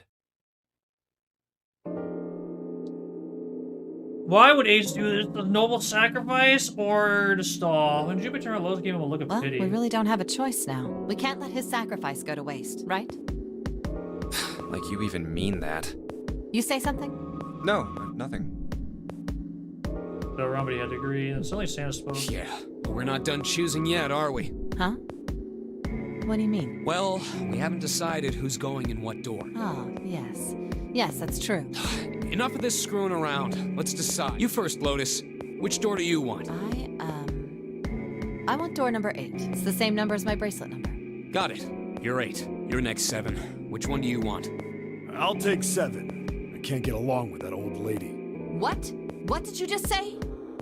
Her face distorted by rage. Lotus took a step forward. Or start step. Took his hand and made a face like a child. His hand like a Who, me? I didn't say nothing. Oh my gosh. You're gonna get it next time. Where that would have melted steel and turned stock off. All right. Who's next? Then the game moved across 3 people left. Finally, they stopped on Junpei. Which door do you want? At last, Junpei's mind was already made up. Door number 3. Oh my gosh.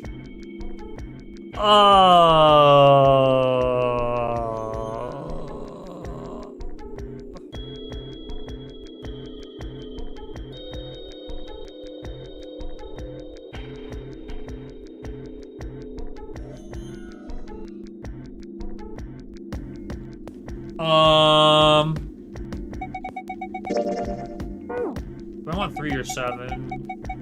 3 or 7. 3 or 7. 3. I want to go through door number 3. Nope, you can't. Huh? Why? What? Because it's impossible. If we split ourselves into 3 and 3, then we give up on going through door 3. Why? Bracelet numbers for the 6 of us are 3, 4, 5. There are 2 combinations that can go through door 3 with 3 people. 3, 4, 5, that's it. Of course, 2 teams can't go through the same. I see. That means one. That's right. That doesn't happen if we go through door 7. No, they're fine. Option A, have 3, 5, and 8 go through door 7, and 4, 6, 7 go through door 8. Option B, 4, 5, and 7 go through 7, and 3, 6, and 8 go through 8. Option C, 3, 6, and 7 go through, and 4, 5, and 8 get 8. Those are the only 3 options, at least if we want to get all. Wait.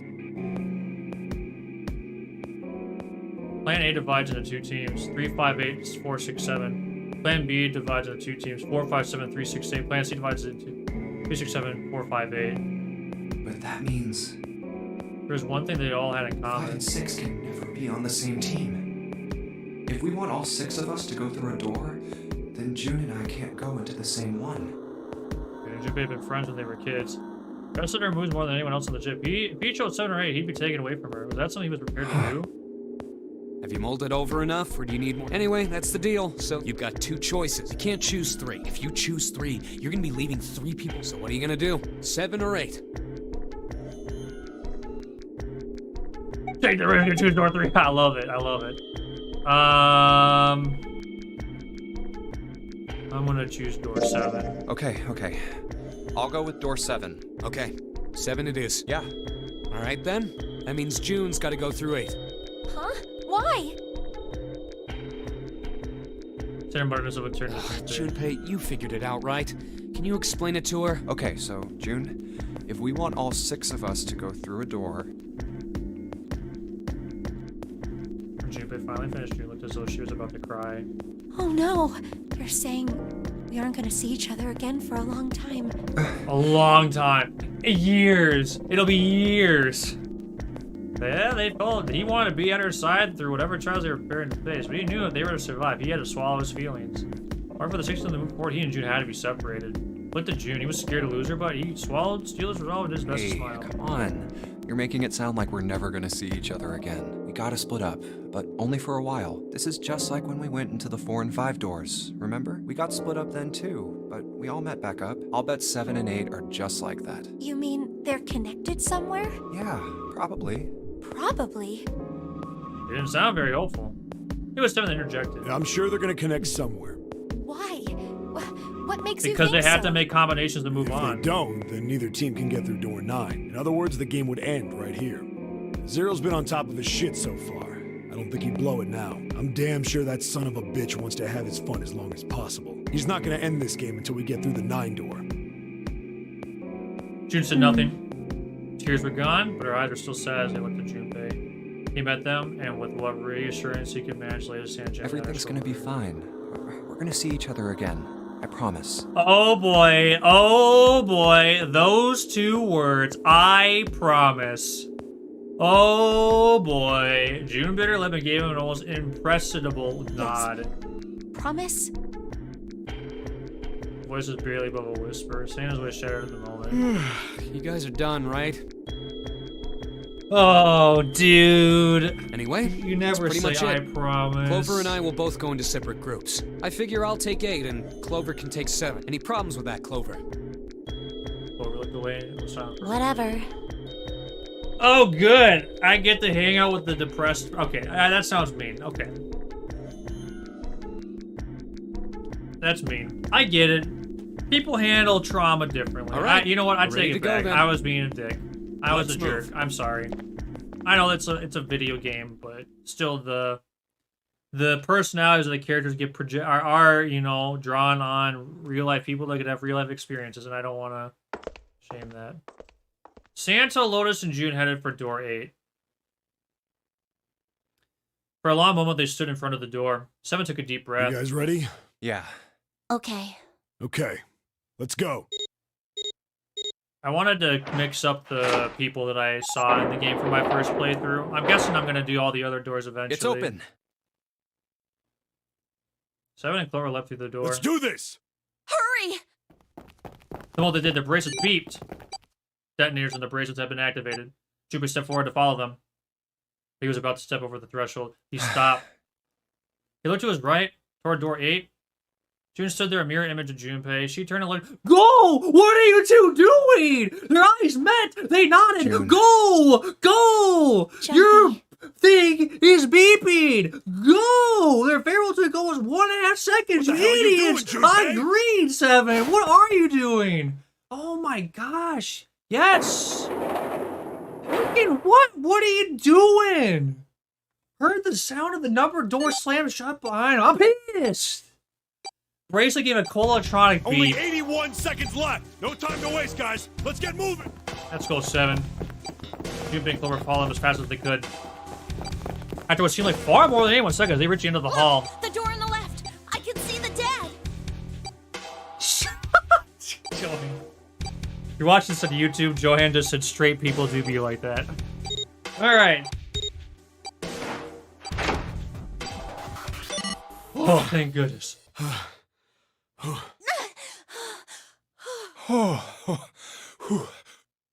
So trying to catch his breath, Seven leaned heavily against the wall. It stopped. It stopped.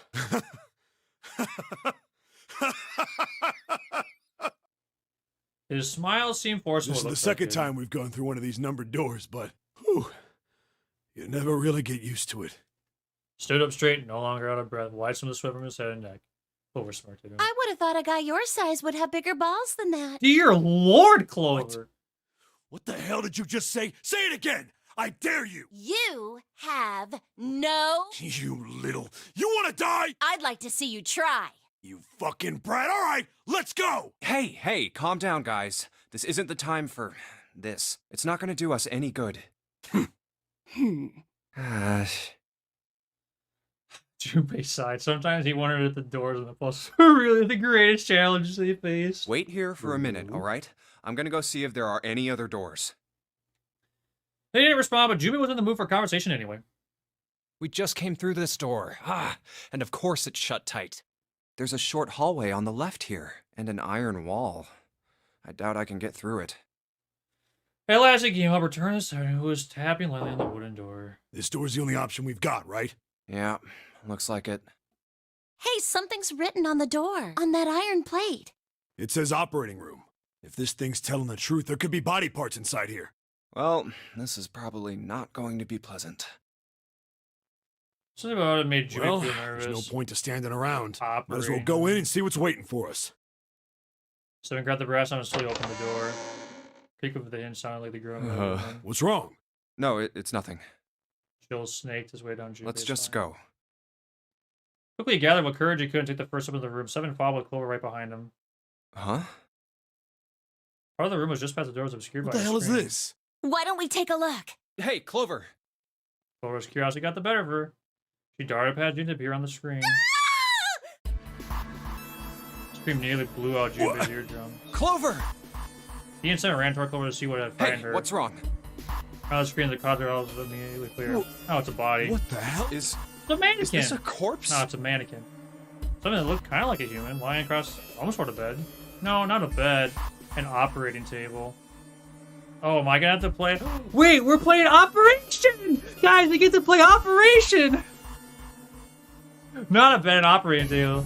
Table set out of the rusty steel under the cluster of bright operating lights. shone down We the should ceiling. probably take a closer look. Yeah. Slowly they approached.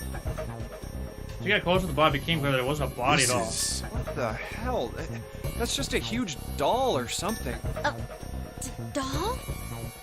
Clover did not look terribly comfortable. Slowly she approached the operating table and looked as intently as possible, as far away as possible. Thing. We could see her You're relax. right. It's only a doll. Man, it really scared me. He heaved a great sigh of relief, wiped a few drops of sweat from her forehead, and Seven smirked. Well, I guess it would have been weird if you actually had any balls. Shut it! Don't you start with me, fatty. What's this? You want a piece of me, short Stop stuff? off, you two. What's up, Dark bring it Bro? on, you whale! Hey, guys, not again, okay? Seriously, knock it off. Jeez. Anyway, looks like he's got something the two of you could stand to have a little more of. A heart! I'm talking about a heart. Huh? Oh, this? You mean on his chest? Yeah. It was a little higher than normal for a human body, but from the shape of the organ, there was no doubt it was a heart. Why would there be a heart in a doll? I don't think it's a doll. That's what I'm saying, Dark Bro. Do you think maybe it's like a medical mannequin or something? Or maybe it's got more personal uses? Oh no. Seven's grin was a more than a little perverted. Clover glared at him. Anyway, how about we take a look around this place? Let's go. Okay. Sure thing.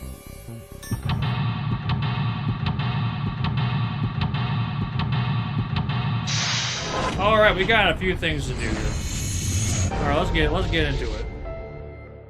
Let's get into it. Okay, we got several doors to look through. Alright, let's look at this man again. John.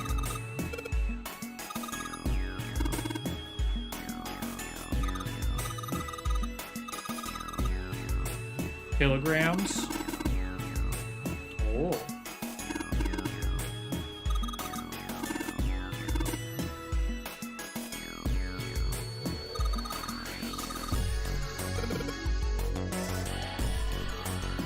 White Claw.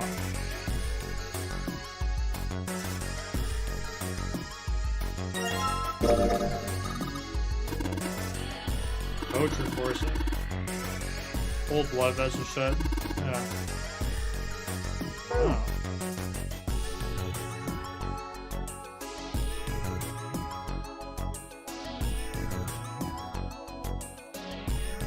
Secret. I agree, Dark Bro. The music is nice.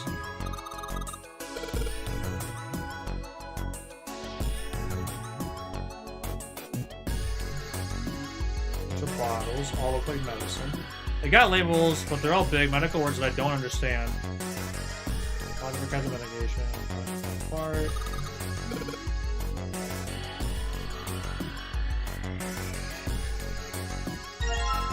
Fake chest.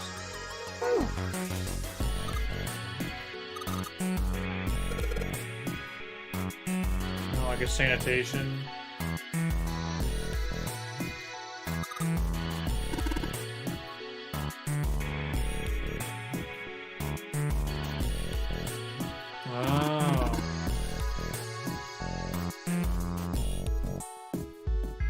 Oh, I didn't mean to do that. Yeah, I know, right? Preparation.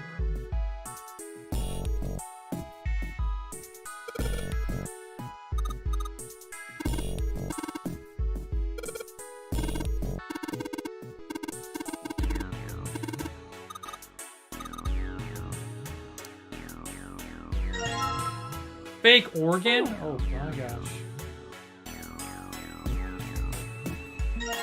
Scalpel.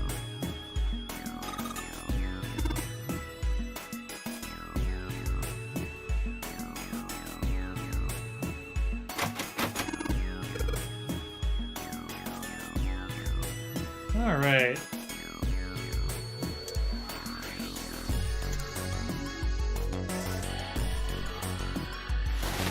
Aha!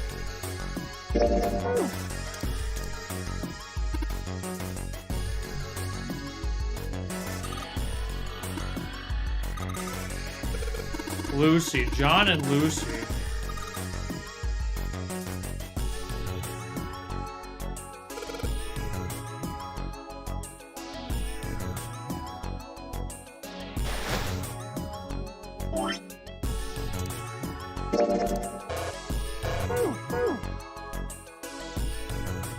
Peter.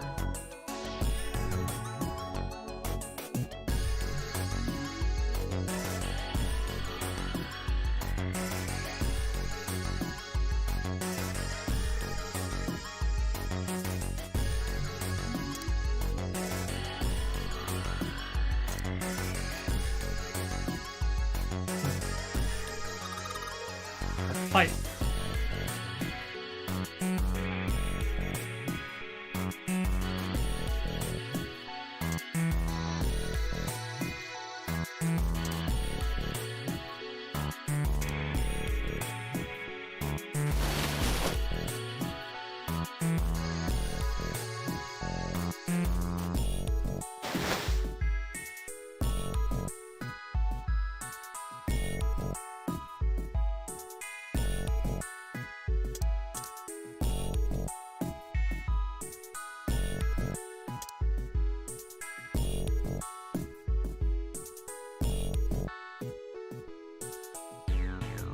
Let's see, that goes out.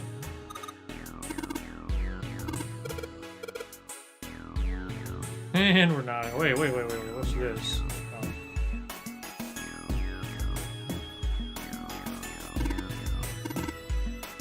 Oh, it's just a wooden partition. Great!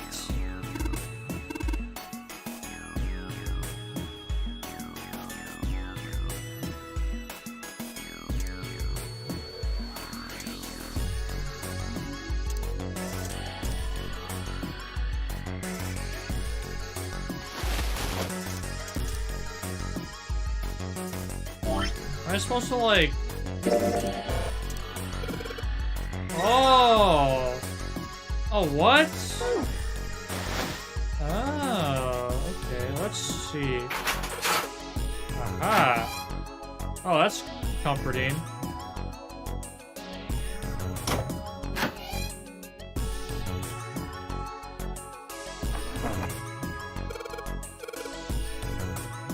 A medical record. Wait, how do I do files? Male mannequin named John and a female named Lucy. Total weight and the weight of their individual parts. Okay.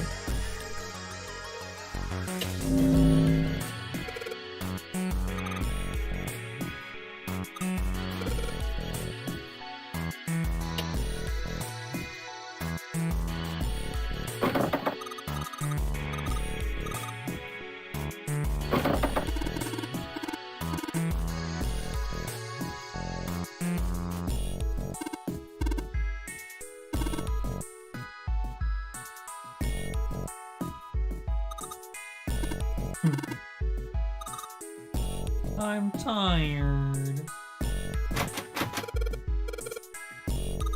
Oh, there's a thing.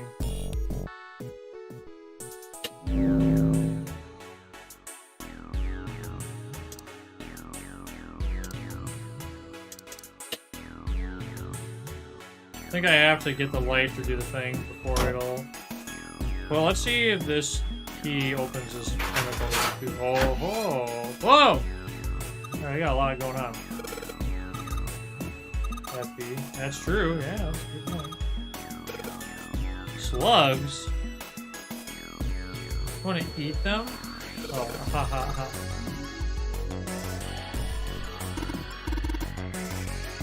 Dang.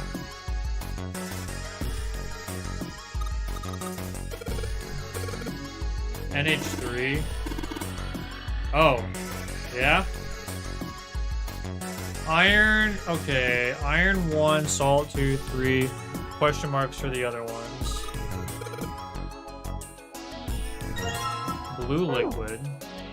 Red liquid.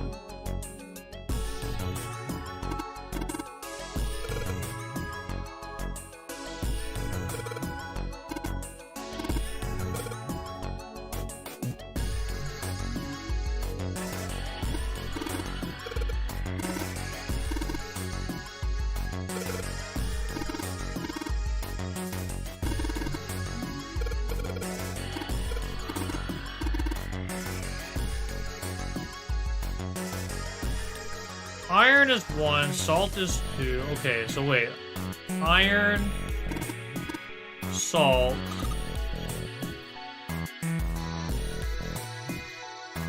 One sodium, one... Wait, hold on.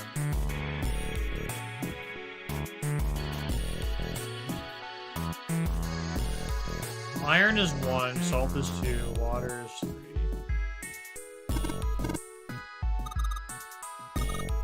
One nitrogen and 3 hydrogen.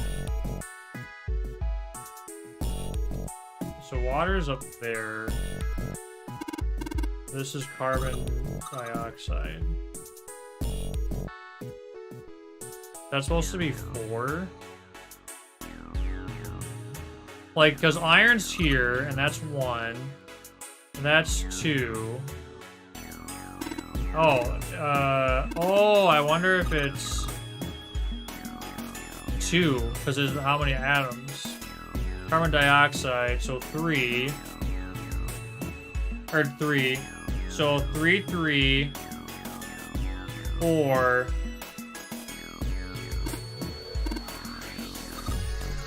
2, 6, that'd be 9. Hold on, I gotta, hold on. So if iron's 1, salt's 2, water's 3. That's CO2 is 3, which makes sense. I'm just writing this down real quick. Oops. Ammonia is 4. The last one was like 9, I think. I'm pretty sure the last one was 9. Alright, let's stop. Okay.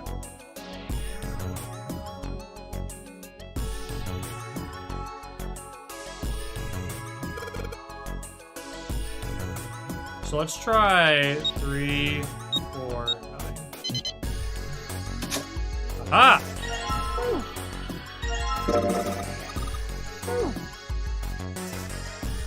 You think we should go back? Yeah, I think that's probably best.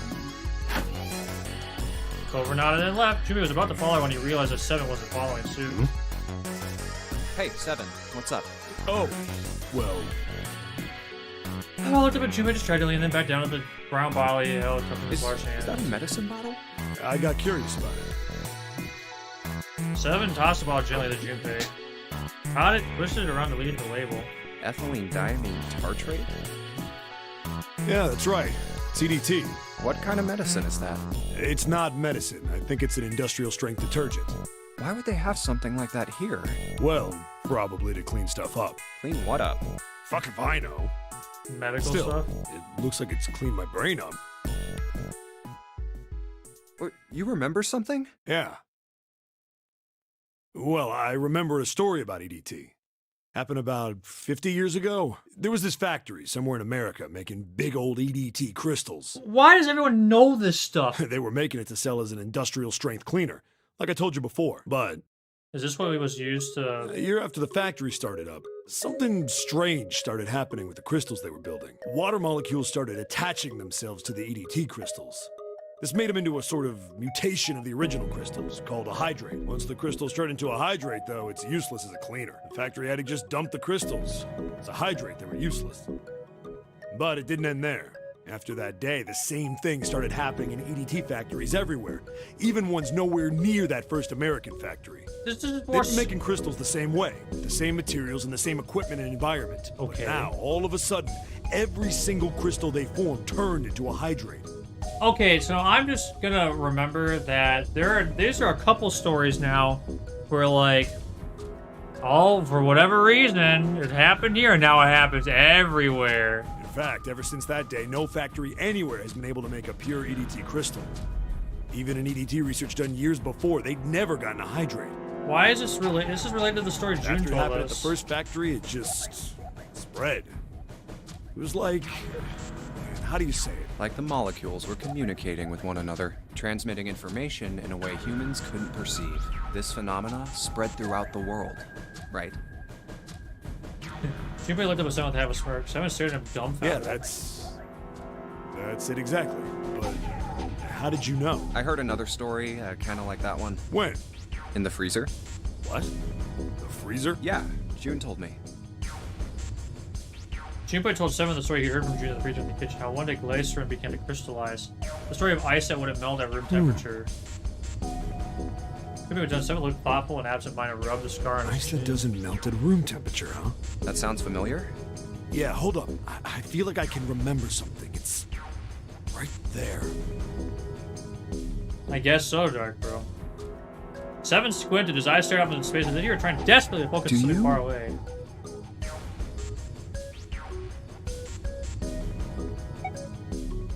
Do you know about Ice 9? Ice 9? Ice 9. Ice 9. Ice. Ice. Ice. His eyes shut up. That's it. I remember now. That woman, she's on this boat. That woman? Alice! Who's Alice? Come on. The woman who won't melt at room temperature. Huh? It became clear to Simon that Junpei had no idea what he was talking about. He ran his hand across his face and took a deep breath. You know how the Titanic sank on April 15th, 1912, right? Yeah.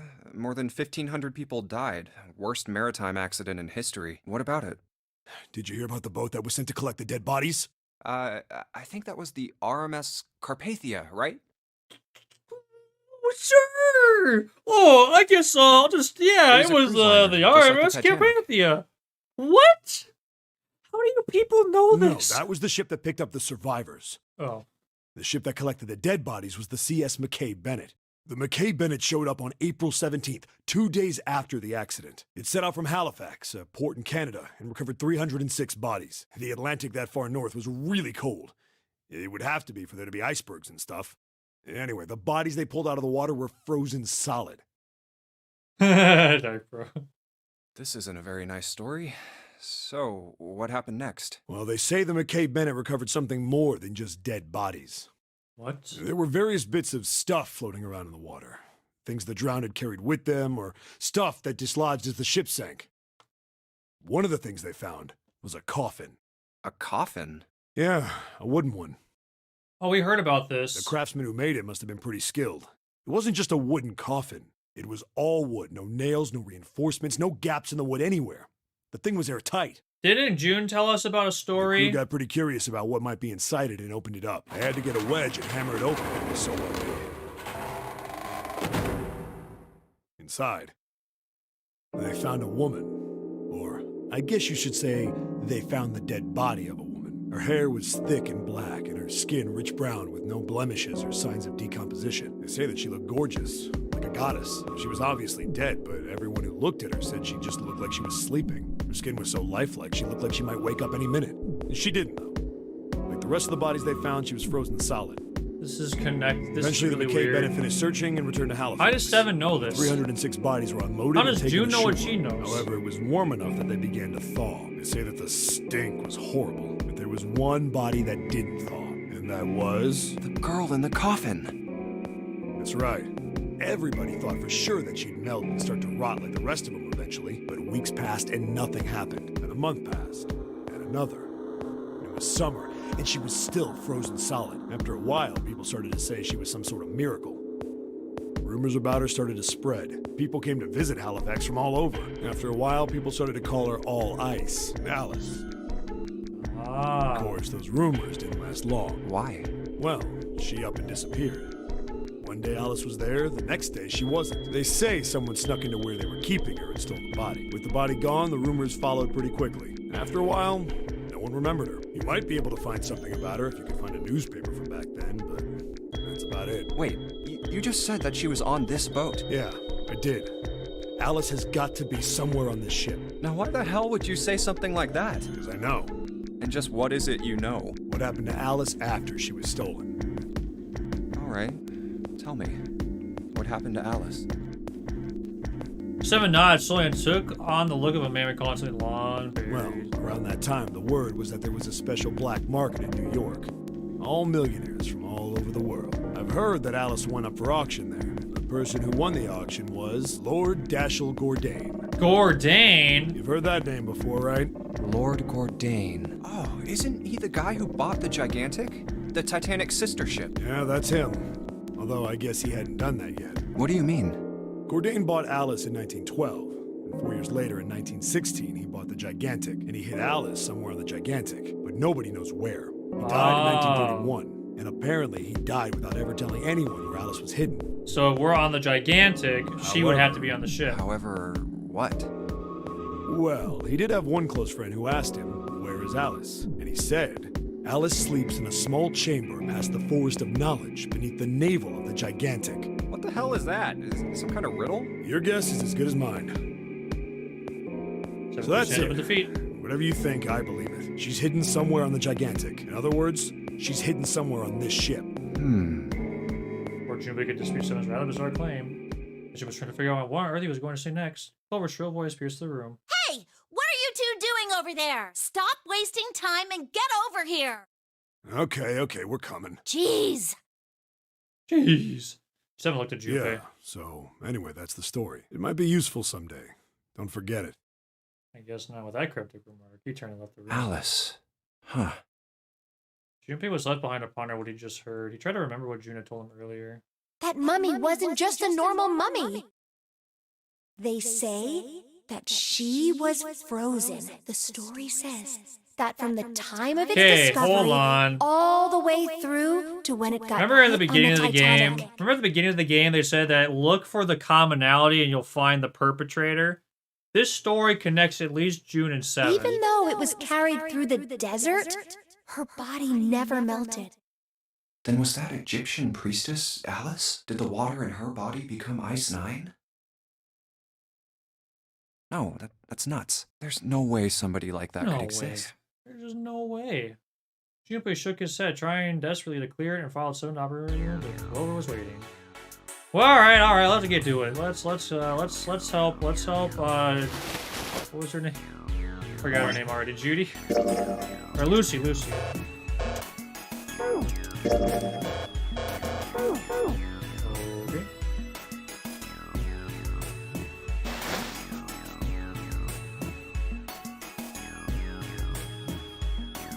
I guess I have to do this.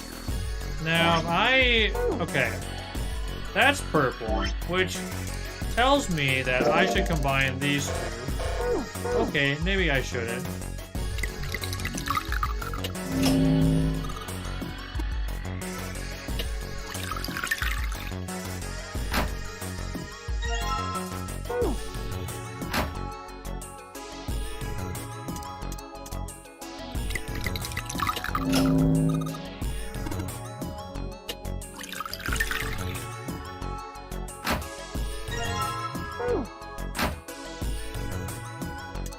Let me do both.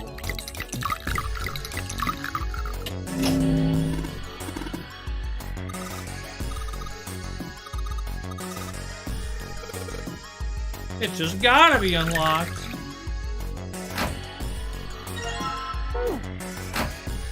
Alright, now let's combine everything.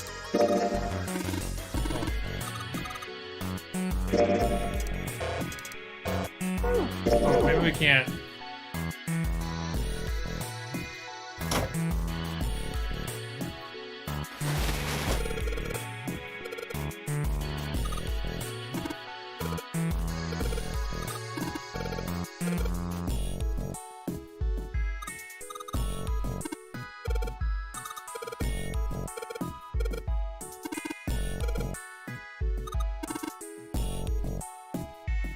Scraver will display 2 medical mannequins. You can switch your body parts by selecting the part you want to switch out. I need to see the thing.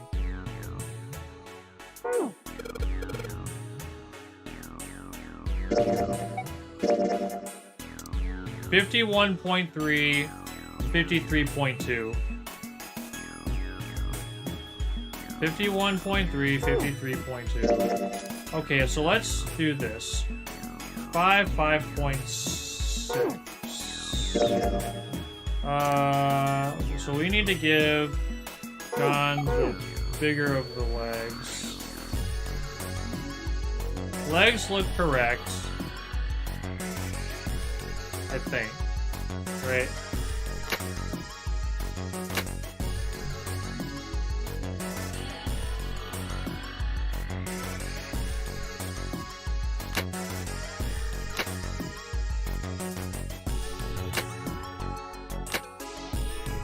So the heart, okay, so the heart in Lucy is 0.3 more. This is gonna be really hard.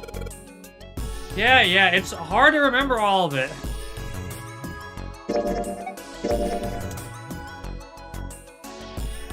Okay, so, oh my gosh, I wish I could keep a screen up. So basically, it looks like all of the things on Lucy's body are normal numbers, and John's are all the decimal numbers.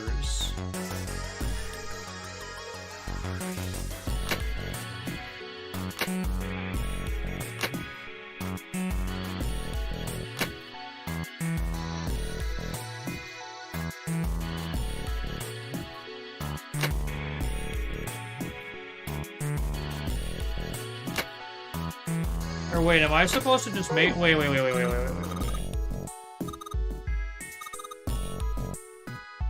Head and arms are 30 kilograms. Wait.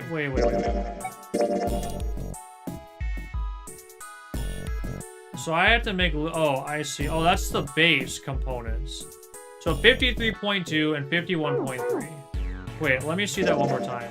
53.2, 51.3.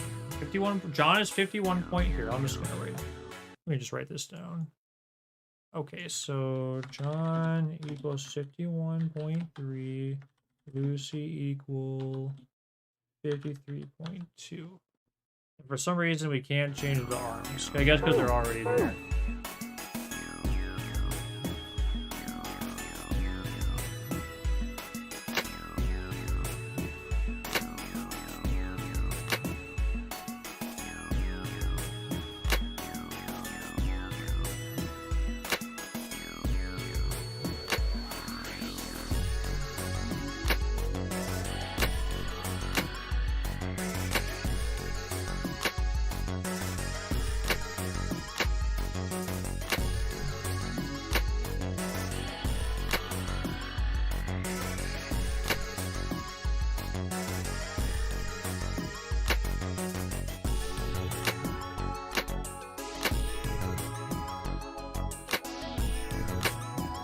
If I do that,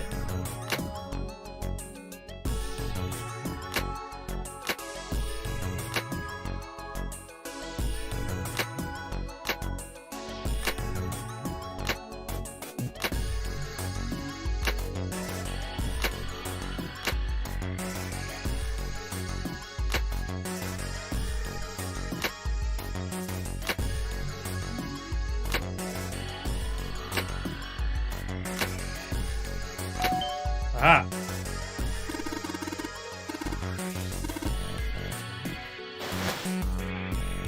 Oh, I guess just change their hearts.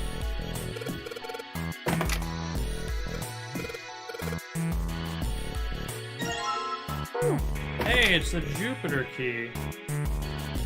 You know what that means. Hey, hold on. Jupiter stopped. I'm about to put the key in the door. What's up? Where's Clover? Huh? What do you mean, where's Clover?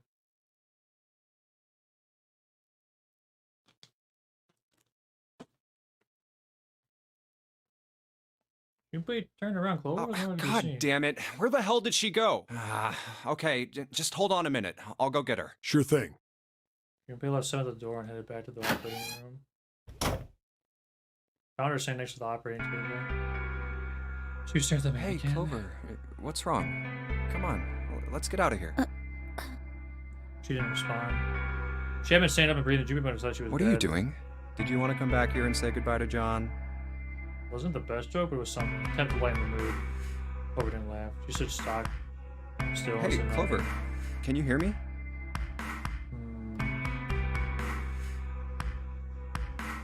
My brother might be dead. Huh? That's why we couldn't find him. If he's dead, I'm going to be next. And the operating room felt very, very cold. What are you talking about? What's wrong with you? Gave her a small shake, but she still didn't respond. Sounds screw heavier. Junpei, what do you want to do? Gave her the 4-leaf clover. Oh, yeah. It's in my pocket somewhere. Here it is. A 4-leaf clover. Yeah. Hey, did you know? Each leaf means something. Hope, faith, love, and luck. That's what a 4-leaf clover stands for. Take it. Use it as a good luck charm. Listen to me, Clover. No matter what happens, you can never lose hope. You have to remember what's most important, and that's to have faith and to have love. If you can remember all of those, that'll bring you good luck. Snake, I mean, your brother, he's not dead. He's alive, somewhere. I'm sure of it. You've just gotta believe in that. Clover stood the 4-leaf clover in her hand. He could see tears start to form in the corner of her eyes. Thank you. Her voice was tiny and broken, but as she spoke, she started to cry. She tried to hide her tears by looking at the floor, but it did little good. She wiped away tears with the dog, put the baggie onto her jacket, more quickly took their place. No matter how she tried, she couldn't stop crying. Her tears made small wet circles on the floor. Thank you. She said it again. She looked at Junpei and seemed to choke down the last of her grief. She did her best to smile. Junpei wiped an air and tear from her cheek with his thumb and gave her the best smile he could Come on. manage. Seven's waiting for us at the exit. But so she didn't. Wait, before we go, there's one thing I want to ask you. What's that? What do you think when you hear the word experiment? I wonder if something happened to those two. They came back to his senses and realized the word meant nothing. What? Oh, I guess it was just a coincidence then. I mean, that you knew about the four-leaf clover. Look, I'm sorry. I don't want to be a jerk, but you are making less than no sense right now. Oh, no. It's nothing. Just forget about it. Oh, don't give me that. You really think I could just drop this? What is this experiment you were talking about? Clover looked away. Holy Clover was still in her hand. She stared for a long moment, then finally spoke. Promise you won't tell anyone? Cross my heart. Really? Really? I can trust you, right? Of course you can. Oh my gosh. This game is insane. This game is so intense. Holy frick. Her eyes still red from crying. She Okay, looked up at then. Junpei. I'll tell you. I'll tell you what happened on this ship 9 years ago. Huh? Excuse me? You know about the ship? Excuse me? Wait. On this ship? Yeah, this ship. He was entirely lost. He had 1,000 questions, but it was probably the best assist that he thought to save. It was an experiment to test some sort of psychic thing. Communicating through these fields that you can't see. Fields that you can't see? Over and Like, nodded. think about this. Wait, that's connects. This is connected to what Lotus said. I thought it was somewhat mismatched Madigan with whose parts been swapped. This is John, right? But is he really John? Huh? All Jimmy could think was she was finally completely Isn't lost. this like Locke's socks? Or the ship of Theseus? They grew even more confused. So am I. You never heard of either of those things, although that sounded smart. You don't know? You haven't heard of those paradoxes? No? Nope. Juniper Really? shook his head. Overlap. Okay, well pay attention then. This is how Locke's socks works. Let's say I've got a pair of socks. They're my favorite socks. One of them gets a hole in it. Dang. What would you do if that was your sock, Junpei? I'd throw it away. Well, I'd pitch it, I guess. But it's your favorite pair of socks. Come on, who loves their socks that much? It doesn't matter. Just suppose you do love them that much. Okay. Well, I guess then I'd patch it. But what if another hole opens? I'd add another patch, I suppose. What if another hole opened after that? Another patch, I guess? Well, let's say you just keep adding new patches until eventually the original cloth of the sock is totally gone. Once you get to that point, can you really say they're the same socks you started with? Well, that's tough. Junpei crossed his So, arms. that's the Locke socks thing? Yeah, the ship of Theseus is a lot like it. The ship of Theseus. If you keep fixing the damaged parts of a ship, eventually it ends up with none of the parts it started with. Can you really Yeah. say that ship is the same one you started with? And what if you took all the old parts But the from thing, first ship okay, but and it's built the another one experience somewhere that else? matters, right? If I wear half of the patch sock, I still carry the new parts carry the history into the new, right? Then which ship is the real ship of Theseus? The one you repaired, or the one you built with all the original parts? That's a good question. Interesting question. Clover could see Junpei was intrigued. Hey, do you think it's the same? What's the same? These guys. Is this John, or is it Lucy now? Junpei looked at the operating table again. Uh, Well, that's fair, Dark Bro. Mannequin full of body parts from a different body. Clover had been right. It was just like Locke socks in the ship of Theseus. Parts of the body that hold a person's identity is the head. Of course, for many hundreds of years, conventionalism had held that a man's identity resided in his heart or any of a number of internal organs. And here they had John's both. head and heart are both his, but apart from those and a single arm, the rest of his body was once Lucy's. Was that mannequin really John? We're just like these mannequins. He looked at Junpei Think again. about it. The cells in our body change every day. Old ones die and new ones are born. Yeah. Maybe part of my arm is made of stuff from a fish I ate once. Or maybe part of your right side is made from a cow you ate. If you take it a little further, those cows and fishes are made from something else too, right? That's how we're all connected. through fields that can't be seen with the naked eye. Oh. Hey, what the hell is taking you two so long? Citizen appeared in the doorway. He was not How long happy. are you gonna make me wait? We don't have time to screw around. Junpei and Clover looked at each other. Clover looked at Junpei as if there was more she wanted to tell him. She shook her head. Whatever she had to tell him, she didn't want to tell it in front of Seven. Seven seemed to catch on. What were you two doing? Was this some sort of secret meeting? No, it wasn't. We were just Just... playing with the mannequins. Huh? Let's go, Junpei. Moving a little bit too fast, being entirely innocent, Clover headed toward the exit. Sister answered, then turned to Junpei with a Playing with mannequins, huh? Didn't know you were into that kind of thing, Junpei. You're a dick. Tash passed him and Trace Clover's passed over the door. With a short laugh, Seven followed.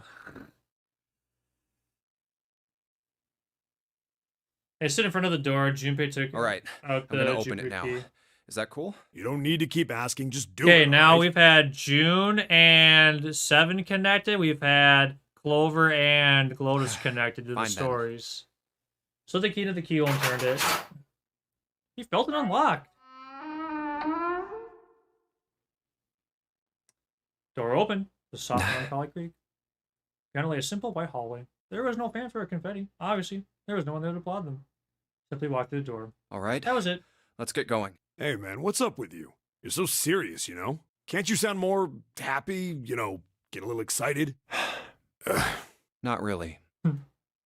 Junpei turned away from Seven and took his first step down the simple white hallway. My brother might be dead. I'm going to be next.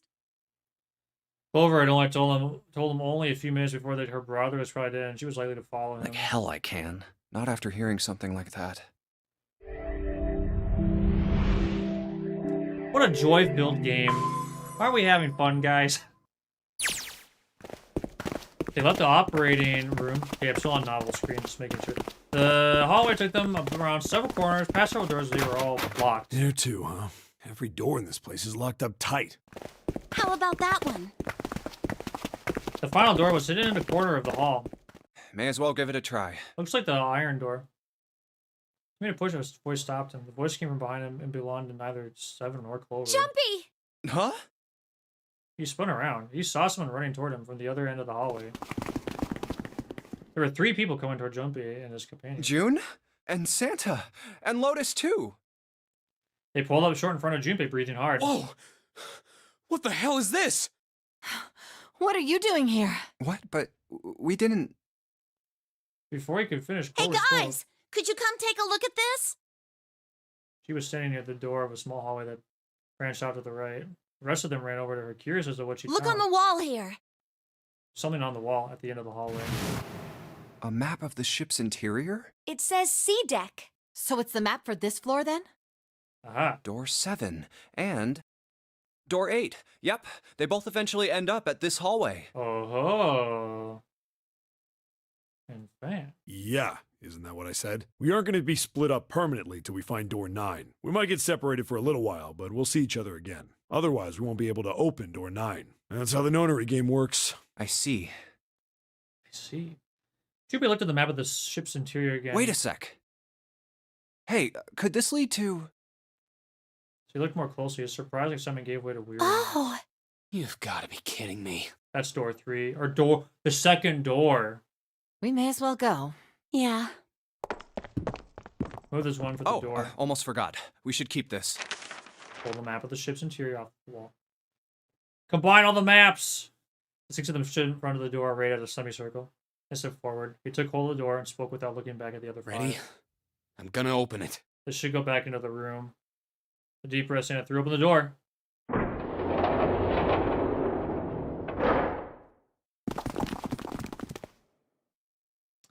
They poured through the doorway and into the room. Even without looking around, each one of them knew where they were. I knew it. They were just where the map had said they would be. We're back. In the hospital room. With no ace. I see. Oh. I believe I understand what you're saying.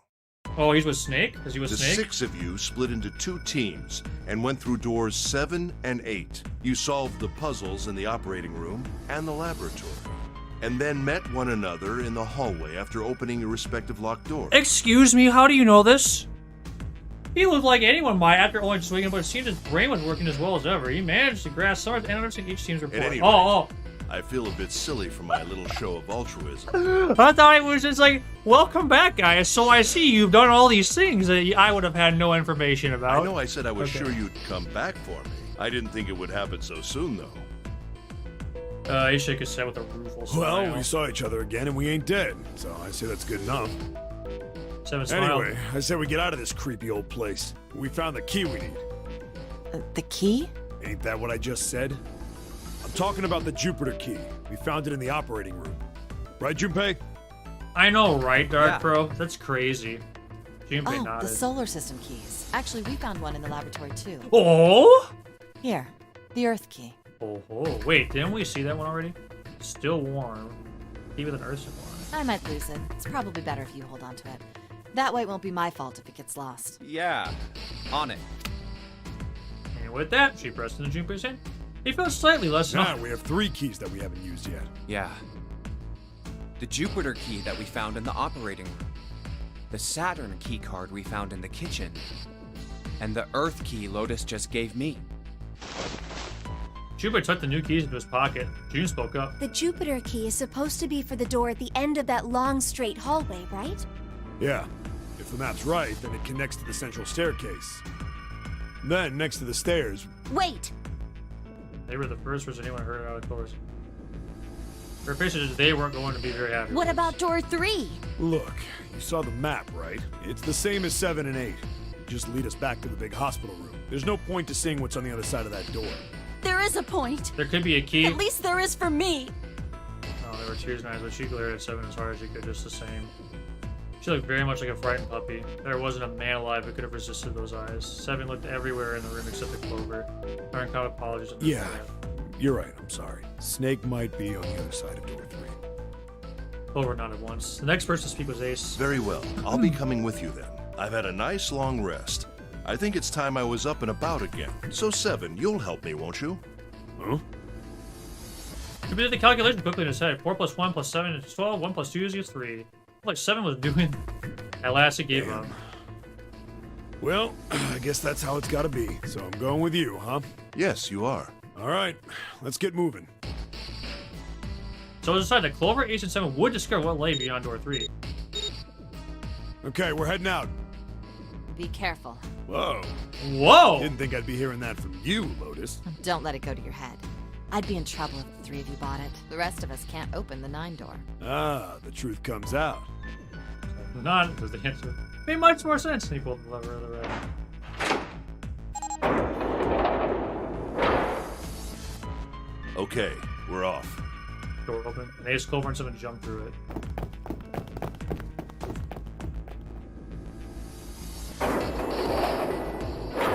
After exactly 9 seconds, the door closed noisily. All right, we should get moving too. Huh? Get moving. Where are we going? Except Lois seemed rather Well, it would be a confused. waste of time to just sit around, wouldn't it? Let me explain. We should use the key. Oh, I get it. We're gonna see if we can get anywhere interesting with the Jupiter key. Yes. If we're lucky, we might find Snake. They were at the end of the hallway lined by individual hospital rooms. And here's the Jupiter symbol on the keyhole. All right, Junpei, open it if you please. Yeah, on it. Junpei pulled the Jupiter key out of his pocket, slid it into the keyhole. Twisted. And I say, so what you're saying is, and let me, yeah. Junpei sucked in a breath, held and opened the door as quietly as he could. Inside was exactly what he expected to see from the map of the ship's interior. They were in a tremendous hall, almost a ball-like, with a massive central Great, staircase. back to the beginning. You sure this is a good idea? What do you mean? Well, we already searched every inch of this room, didn't we? I'm asking you if there's any reason we came back here. Yeah, we have 2 keys. Of course there's a Of course reason. there's a reason. Man, sometimes I can't tell if you're smart or just lucky. Huh? Huh? This. Junpei pulled 2 things out of his pockets. The Saturn key card. And the Earth key? I'm lost. Santa cocked his head one side like an inquisitive bird, looked at them. After several moments during which it became apparent that Santa had no idea what the cards meant, June took pity on him. Don't you remember, Santa? On C deck, where we are now, there was a big elevator behind the stairs, remember? And next to the elevator, there was a card reader with the Saturn symbol on it. What? And on A deck, on the door to the left, there was a keyhole with the Earth symbol on it, I think. So the 2 keys that Jumpy has? Should let us use the elevator and the door on A deck. Huh. Yes, that's right. Man. All right, I got it. Let's Which get one do I started then. want? What do you say we split into Yep, 2 teams? Lois and I will um, search the Earth one, so oh. you 2 can search Saturn, all right? Sounds good. Okay. Then you guys should take this key. Junpei handed the Earth key to Santa. They decided that their initial search should be We have brief. no idea what's on the other side of these, so don't go too far. Just search for 10 minutes and come back. Plan decided. Ah, Junpei and There's a Junpei, card the reader elevators. next to the left elevator. Then let's try out the Saturn key card. A light on the upper left. Great. Blink the light. It looks like it's working now. All right. Now, how do I call the elevator?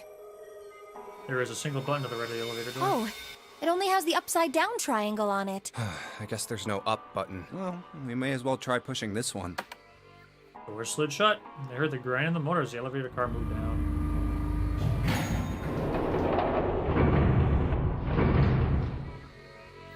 It opened. Look, Jumpy. June's voice was excited, but Junpei could hear tints of Sweet! anxiety. It opened. Let's get going. He grinned at June. Oh, well, goodbye, Cap.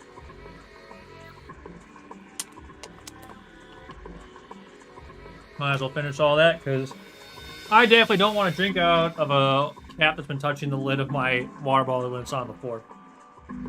You feel the hand on his arm. Wait. Oh What? my gosh. I'm not really, I just, oh gosh. What? Junpei said something of a loss. What could you possibly be so frightened of? June was probably afraid of being locked up along the boy that they could only go down.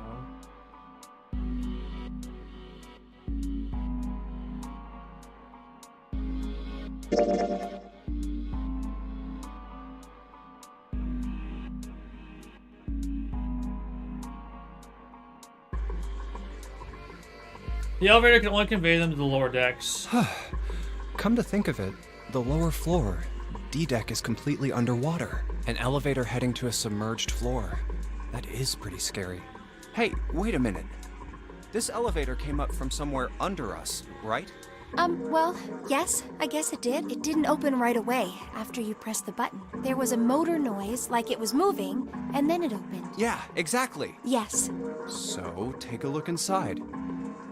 Junpei jerked his head toward the interior of the elevator. It's not wet at all, is it? The walls and even the floor are totally dry. Oh, you're right.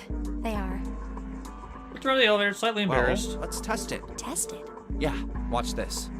Now, I'll just put one foot inside the elevator and look over at the buttons. Oh, there's only 2, E and C. All right, I'll push E. Pushed the button and jumped out of the elevator.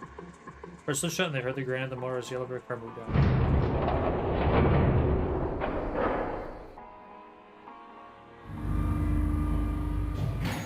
I think I can hear it opening on E deck. Okay, that's done. Now I'll just press the button again. A few moments later, the elevator returned. They just used their 10 minutes. Yep, not a single drop of water to be seen. See? Simply couldn't resist popping out just a little bit.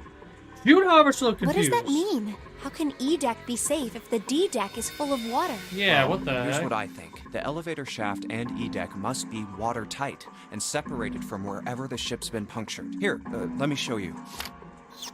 Pull out his notebook and pen, sketched out a rough illustration. I see. So is that why the ship hasn't sunk? The shape of the inside keeps it all from filling with water? Yeah, I think that's what's going on. Junpei continued talking as he closed the notebook. See, what I think is the entire ship's probably So I'm submerged gonna go down underwater. and check it out. You stay here, all right? But Come on, just do it, all right? He gave June a shoulder, a reassuring squeeze, and hopped into the elevator. Pushed the E button, the door began to close. June looked worried, her eyes darting back and forth as she was trying to make a decision. And suddenly, I'm coming with you. Huh?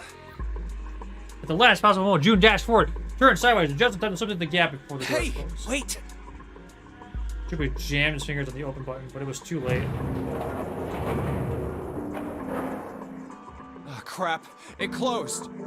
Door had shut. He and June were in the elevator, and it was headed down to E-Deck. Still surprised by June that he didn't even have time to think about what had awaited him on the E-Deck. I can't just let you go alone, you know. Ah, jeez.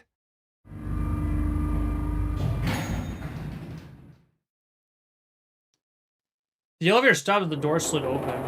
Oh, that looks ominous. They totally stopped around and looked around. Looks normal. No fish going about their fishy business, or jellyfish floating lazily through the water. There was, however, a blowfish, or at least something that looked very much like one. June's cheeks were puffed out, in her mouth a tiny intestine. Oh, knock it off. It's just like I thought. This part hasn't flooded. Come on, just look around. There's no water here. June looked around nervously. Exit. You're right. It's not flooded at all. See? But there's a whole lot of water. Yeah, right on top of us. What's gonna happen if the ceiling breaks? We thought about that for a We'd moment. probably die. Oh no. Don't be so casual about something like that. At any rate, we should probably go back as soon as we can, once we're done looking around down here. Lotus and Santa might already be back. Okay, good idea. Now then. Junpei glanced around the room they found themselves in. First he noticed was a set of thick iron bars. They ran the length of the room, separating the left elevator from the Iron right one. bars. Well, we can't go over there. Right. Then maybe. In the corner of the room, the house elevator, Junpei found an Well- opening. After the second head around the corner. It looks like there's a long straight hallway down this way. Something's written on the door at the end. Wait, is that? Let's check. It's the sixth door. Before long, they found themselves in front of a door. Oh, on it was a number written in red paint. I knew it! This is a numbered door. And indeed, there was a red bolted to the door right next to the door. But we can't do anything with only the two of us. We better head back and let everyone know. Yes. Junpei, June, turn and head back to C-Deck. Wait, what's this? On their way back, Junpei noticed a map on the wall. Is this the map for E-Deck? I should take it with me. Huh, so you guys found door 1. Oh, door 1.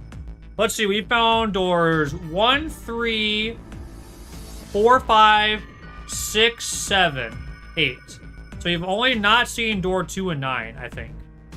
Apparently, there's another number door on A-Deck, just like the one on E-Deck. Beyond the door, the Earth key opened. According to Santa Lotus, there was a 1 So on the now door. we've located 2 new doors. The 6 door and the 1 door. You know, it is interesting that E-Deck wasn't flooded.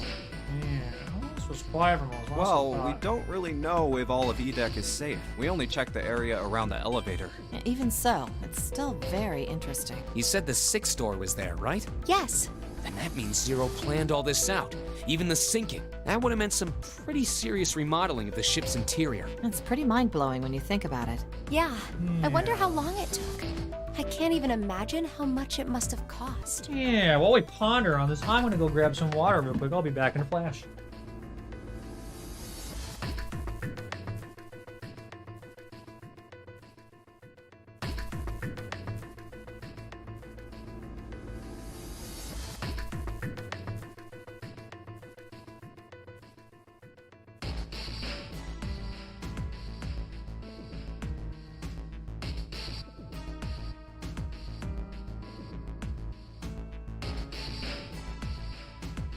Be really curious to see, because obviously with the novel stuff, there's gonna be a lot of different paths we can take. It would have been a ton, that's for sure. Well, that does go along with what Ace was saying. The most reasonable explanation would be that this was done by some organization with access to a whole lot of cash. Yes, it does make sense. An organization, huh? I thought maybe I'll go quiet for a moment. Green bit her lip, Lotus sighed softly to herself, and Santa cracked a stiff neck and stared up in the distance at nothing. You know? I don't know, Dark Bro. I don't think it's a very good idea to stay here. June looked up at Jimmy with large, pleading eyes. Yeah, you're right. Ace and his team might be back already. Well, Junpei and I should be able to open door 1. Huh?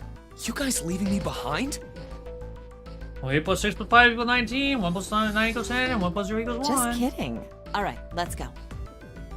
Those words were filled with all the impetus and back to the large hospital room.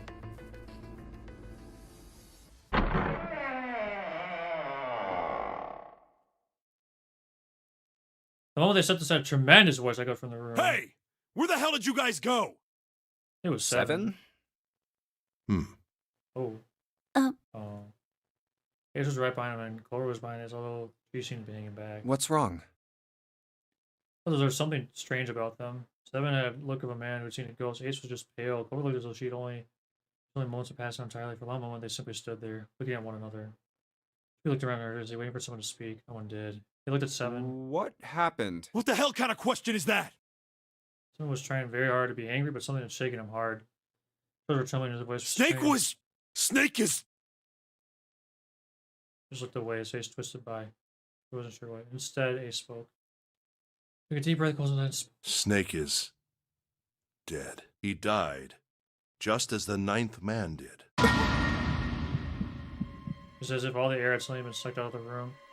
He felt his heartbeat quicken and he realized he was having trouble breathing. He could feel cold sweat breathing from his forehead and neck. June Sand looked at the way he felt. All 3 were frozen in place, their faces white. God, that's not true, is it? We should make sure. Yeah, right. We should. They nodded at one another and headed for the door. Wait!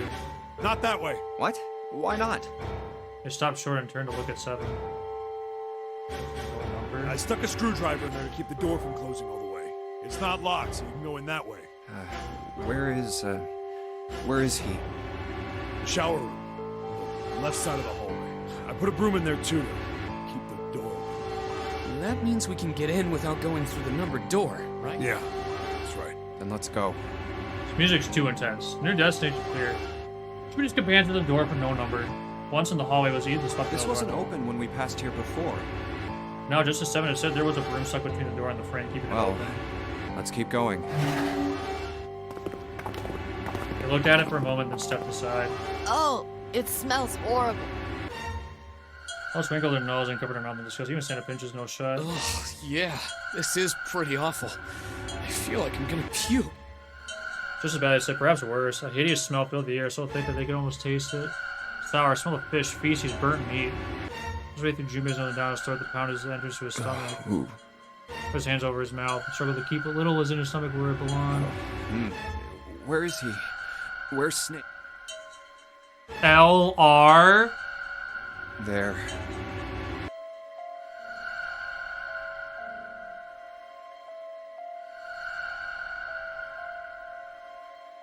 LR. June, you should stay here. But Please, just do me a favor, okay? All right? Didn't give her a chance to say no. He put his hand on her shoulder, as if to shove her into the ground like a tadpole. I walked on the... I'm going in. It took a turning for him to get there. Timid and nervous with a pair of children. Eventually they reached the divider. He nodded slowly. He put his hands on the divider and figured out. For a moment he forgot to breathe. He felt his heart collapse. Oh my gosh. Sea of blood. Oh, it's the explosion. Chunks of flesh turned by, sat in the blood like tiny islands. Vast ragged hole had been torn in the torso, what remained of his intestines. Ooh. All chunks of meat spied against wall, stuck as they dried. Oh my gosh. Just like Ace said. Just like the 9th man. The detonator in his bracelet set off the bomb in his... The music's so intense, I can't even listen to it. Oh god. The bone is coming out. It's definitely him.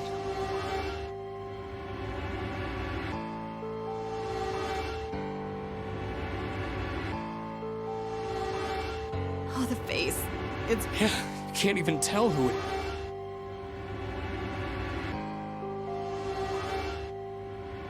His clothes too are covered in blood. The burgundy tie, the white shirt, the jacket, the gray slacks, but the clothes are. They were all familiar to Junpei. mistake about no it. mistake about that. It's Snake. Rose's voice was unnaturally deep and strange. Junpei heard. LR. LR.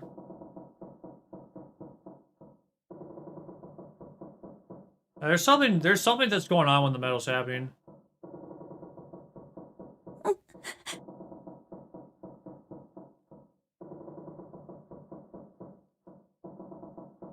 Seven the horizon fell over her chest. She didn't move. Did you feel it? Yeah, and guess what? He told her to have hope. Whoops. Well, I guess that was Snake mine. was probably murdered. Chances are he was killed the same way the 9th man was. lucky enough to keep Clover from hearing what he had to say. There were 4 other people in the room. LR. Ace, Santa, June, and Lotus. One of them. And It's pretty straightforward. Not that hard to figure out how they did it. First, the killers got Snake to authenticate on the red to open door 3. Then they shoved him into it. Alone. And waited 9 seconds for the door to shut. Once that door shut, They it think was all over for Snake. But he didn't give up. He probably knew it wouldn't do him any good, but he probably ran into the shower room looking for the dead. It was a small chance, but it wasn't like he had anything to loot. Unfortunately, it didn't work. The detonator is only deactivated if everybody who authenticated when they went in uses the dead. Did multiple people try Snake to kill was the him? only one who went through the door, and then 81 seconds after he was shoved in. That happened. I see. So that's what you meant by killers. But huh? how does the LR You need at play least into 3 this? people to open one of the numbered doors, including Snake. No, it wouldn't this is open for off. Snake This is and a super single off. killer. Yeah, that means we're looking at multiple perps here. We crossed it Well, on grunted. just in case, I want to make sure. Let's say you're right. When do you think Snake was killed? When we all split up to look for the parts for the Reds, I think. Right after that was when we noticed he was gone. And that means none of us have alibis. We were all off searching the rooms we'd been assigned, looking for those parts. Yeah, that means anybody could be a killer. Wait a minute. What are you talking about? Didn't you Can you shot- say that so casually? You're implying that one of us is a killer. Well, not just one of us. If I'm right, then at least 2 of us are murderers. Why don't you calm down a bit, Seven? What are you going to gain by being so suspicious?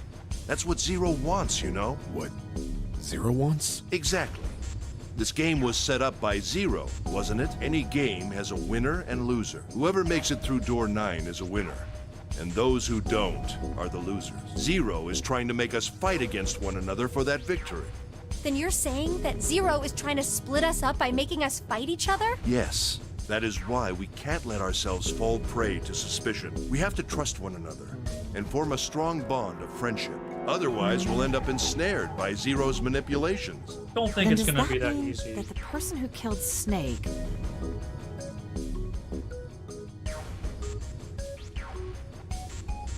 I mean, okay, let's think about it. Yes.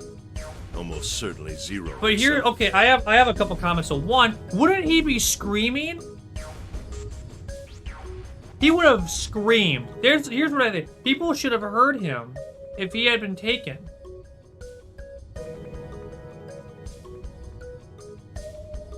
And the second thing is, what does LR mean? LR. If there's anyone we should doubt, it should be Zero. He masterminded this game and kidnapped all of us. Doesn't it seem reasonable that he would have killed Snake as well? Good question. LR. If Zero killed Snake, then Zero is on the ship with us. Was Zero still on the ship with him? I'm not sure.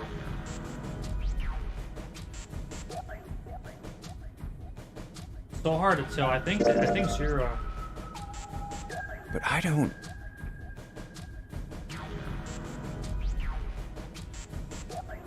Where could Zero be hiding? Amongst you. Silence was cold, claiming. Took him to feel crawling on the back of his throat. Again, he heard the ghostly moaning noise, and mostly a person with more ghosts appeared. Even appeared. It was Clover. She looked at the floor as she spoke. I think Zero is one of us.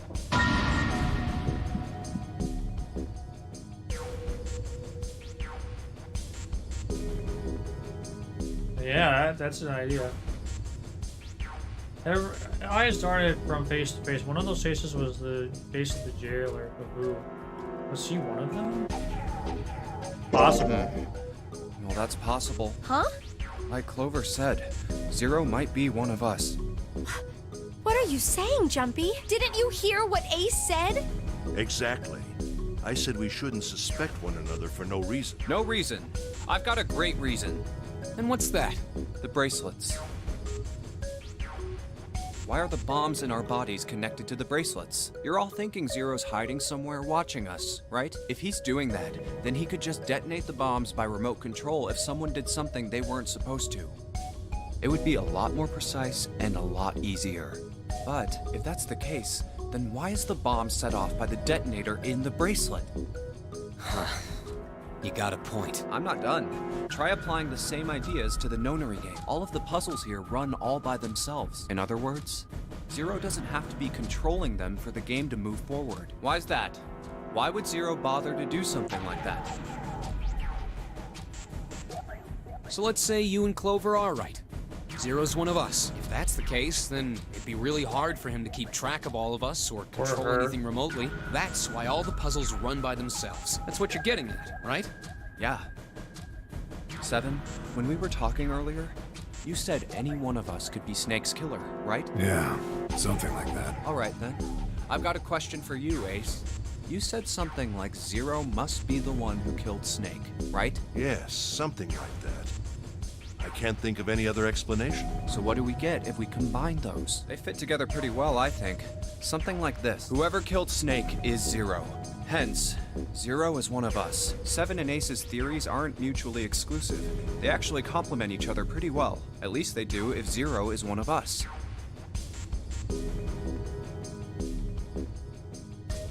What were his motives? His motives? Yes, isn't that pretty important? Why would Zero want to hide as one of us? Oh, well, that's because... Good choke. He hadn't thought of that, and he had to be honest with himself. He had no idea. Don't know. Well, so much for making a persuasive argument, Junpei. In other words, you only had circumstantial evidence. I don't really think that's enough to go on, you know? Ah. Maybe was painfully aware of their eyes on him. And they disprove him. He tried to find something else, anything else to look at. Then a horrible silence. I heard the bell begin to ring. It was the clock at the central staircase. It's 3 in the morning. That means we have 3 hours left. Then we need to move now. 7, Clover, Junpei, I know how you feel, but you do understand that right now it's important we trust one another, don't you? You're right, but... We couldn't bring himself to respond. So all the words he wanted to say inside, 7 and Clover remained similarly silent. Their eyes were looking at something somewhere else. We very must far go. away. We have very little time left. Ace's words put their feet to moving. They all knew where Our they next were going. destination is Mercury. But maybe you and June should check it out first and then report back to us. All right, let's go, June. Right. Here it is. How convenient. Oh, by the way, guys, you should go check it The out. Mercury card reader. We're using the card 7 gave us, right? Yeah. I found it when we were checking out the shower room. I think 7 said if something everything like that. is, we should find door number Anyway, 2 let's here. see what happens. Hypothetically, we'll find door number 2. I guess the elevator works now. Jumpy, I know it's only the 2 of us, but let's do our best. What's with you all of a sudden? Well, I'm happy we were put together. You know it's just for searching E-Deck, right? Even so, I'm glad I'm with you. Oh. First, we need to find out if the elevator comes up full of water. Just like we did before.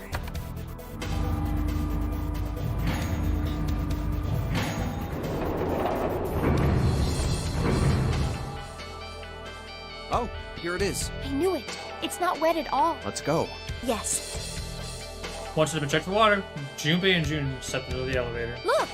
Nearly all of the buttons are destroyed. Yeah, only the seat and bottom button can be pushed. We're on C deck right now, so the only one we can choose is bottom. Yeah. Well, let's try it out. Bottom. Is there a deck below? We never checked the map, by the way. Slowly began to move downward. Oh, so this is the bottom deck. They stepped up and saw the hallway to the right, and somewhere between 20 and 25 people. The hallway for them was a dead end. Not a regular Hey, dead end. over there. There it is. Door 2. This is a numbered door. This is the 8th one we found. There were 2 numbered doors on B deck near the central staircase. They were doors 4 and 5. 3 more in the large hospital room. Doors 3, 7, and 8. And the door we found on E deck, and the door Lotus and Santa found on A deck. It was a 6 on the door on E deck, and a 1 on the door on I'm A deck. gonna guess the maps has something to do with the secret.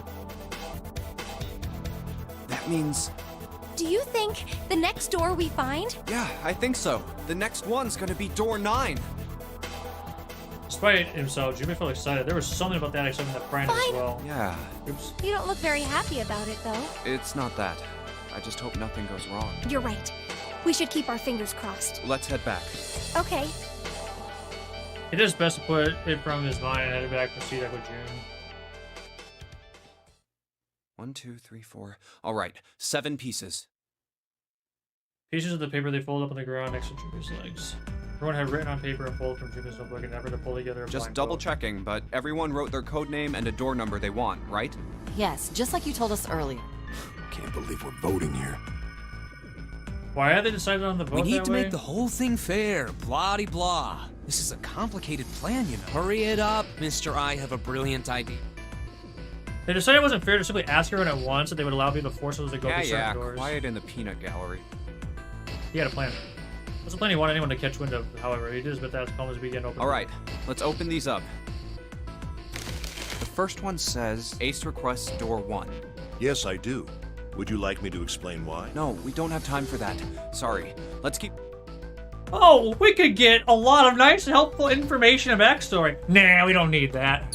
Oh, frick. Sorry about Next that. is Santa. He wants door 6. Yeah, that's what I wrote. Should we continue with the third and fourth? Clover wants 1, Lotus wants 2, and 7 also wants 2. Wait a minute.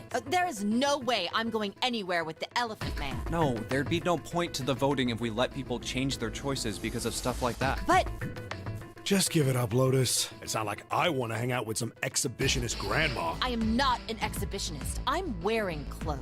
Barely. So, last I checked, that's not a crime. Maybe. But what about common decency? Nobody wants to have to look at a chick who looks like a half-naked raisin. Oh, I'm gonna kill you! Oh, this is here for all like the man of angry Oh, lion. not good. Oh, let go! Let go of me! I'm killing him! With some difficulty, Ace managed to restrain her. Junpei, read the rest. Right.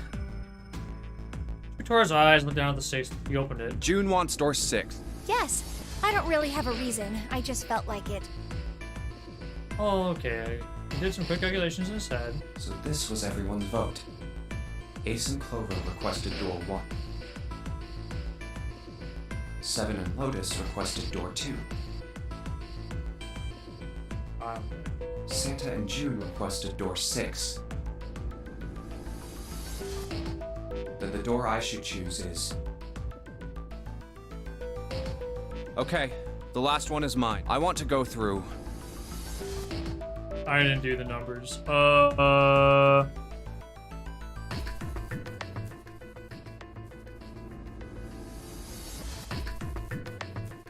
didn't do the numbers. I definitely didn't. I guess. Oh, he can go through whichever one he wants. Let's see. Let's see. Ace and Clover. That's 5. If he goes, he can go through door 1. Let's see. 7 and 2. Or wait, load it. So that's 15. And then, yeah, then he could go. So he could go for literally any door he wants. He basically did 2, 2, 2, and now 1. Which door do I want to go to?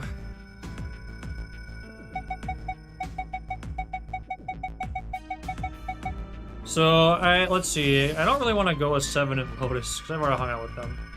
I could go with Ace and Clover. I'm not with Ace, or I could go with Santa and June. I feel like I'm going to choose door 1. My Just to choice is door 1. Go with Ace. Hey, wait a minute there. You cheating? Cheating? I'm asking if you changed your number after you heard what doors we wanted. How could I do that? I wrote it down on the paper earlier. Let me see that. Sure, here.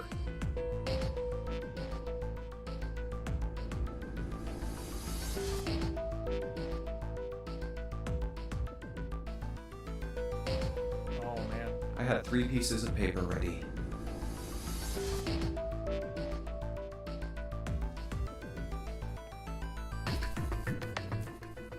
And I put the one with door 6 on it into the pot. I just needed to make sure I drew last. After I saw everyone else's result, I just chose whatever door I wanted. If the number I'd already put in matched, then I didn't have to switch the paper out. Well, what does it say? You got lucky. Very well. We've decided who will go through door 1. So canonically, he wants to go through door 6. It will be Clover, Junpei, and myself. Our only problem is the 2 remaining teams. June and I want door 6. Lotus and I want door 2. That's not good. We can't open either of those doors with only 2 people.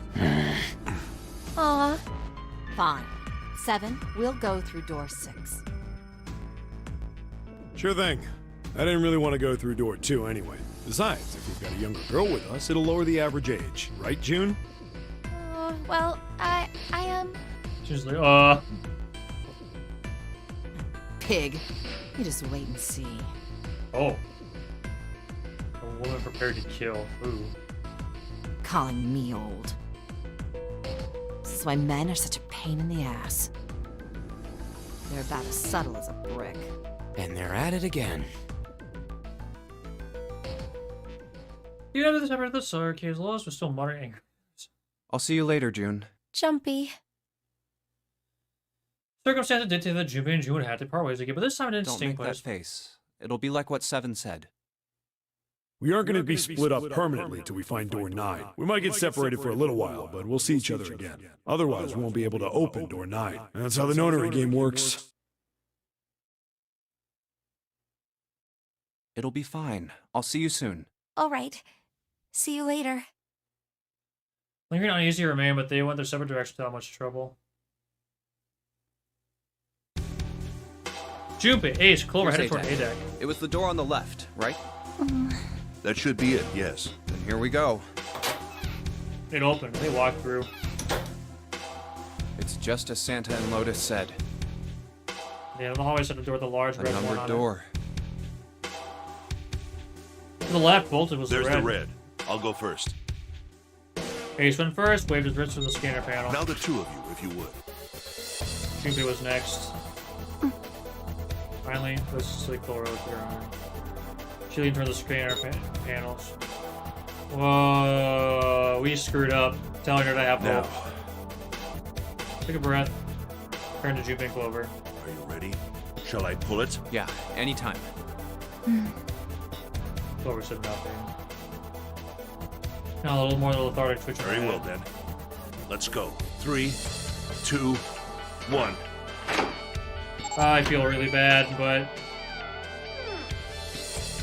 And it's open! Move it! come into the room. Where? Where is it?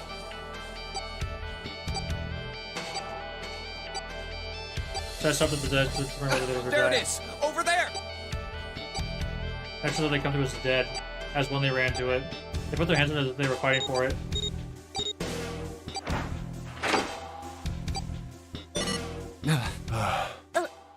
It stopped. Yes, it did. Junpei could feel his heart pounding against the inside of his ribs. Ace and Clover were breathing hard and fast. I don't believe I'll ever get used to that. I'm not sure it's something I'd want to get used to. We should finish this game before imminent death becomes a normal thing. I agree. Now then. Junpei looked around again, this time more slowly. There's another door. Let's try opening it. Pull the knob and easily gently pulled it open. Oh! So, this is the wheelhouse? Close the door and turn to Ace and Clover. Fixed each in turn with a meaningful stare. Ace, you investigate the wheelhouse next door. Very well. Clover, you're in charge of this room. Say something. Okay, I will. All right then, let's get started.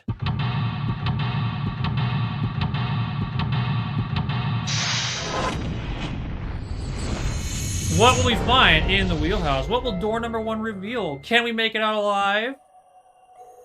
We're gonna have to find out next time.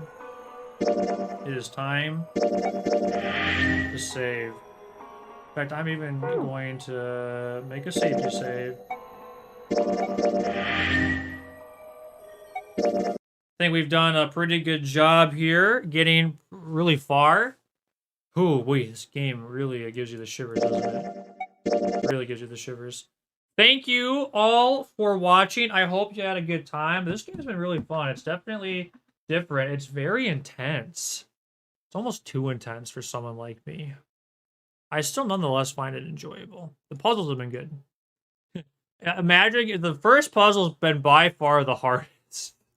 Isn't that funny? Isn't that funny? The first one was by far the hardest.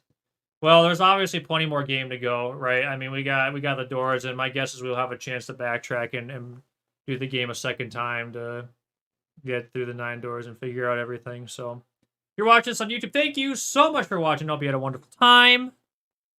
Have a good night. We'll see you next time.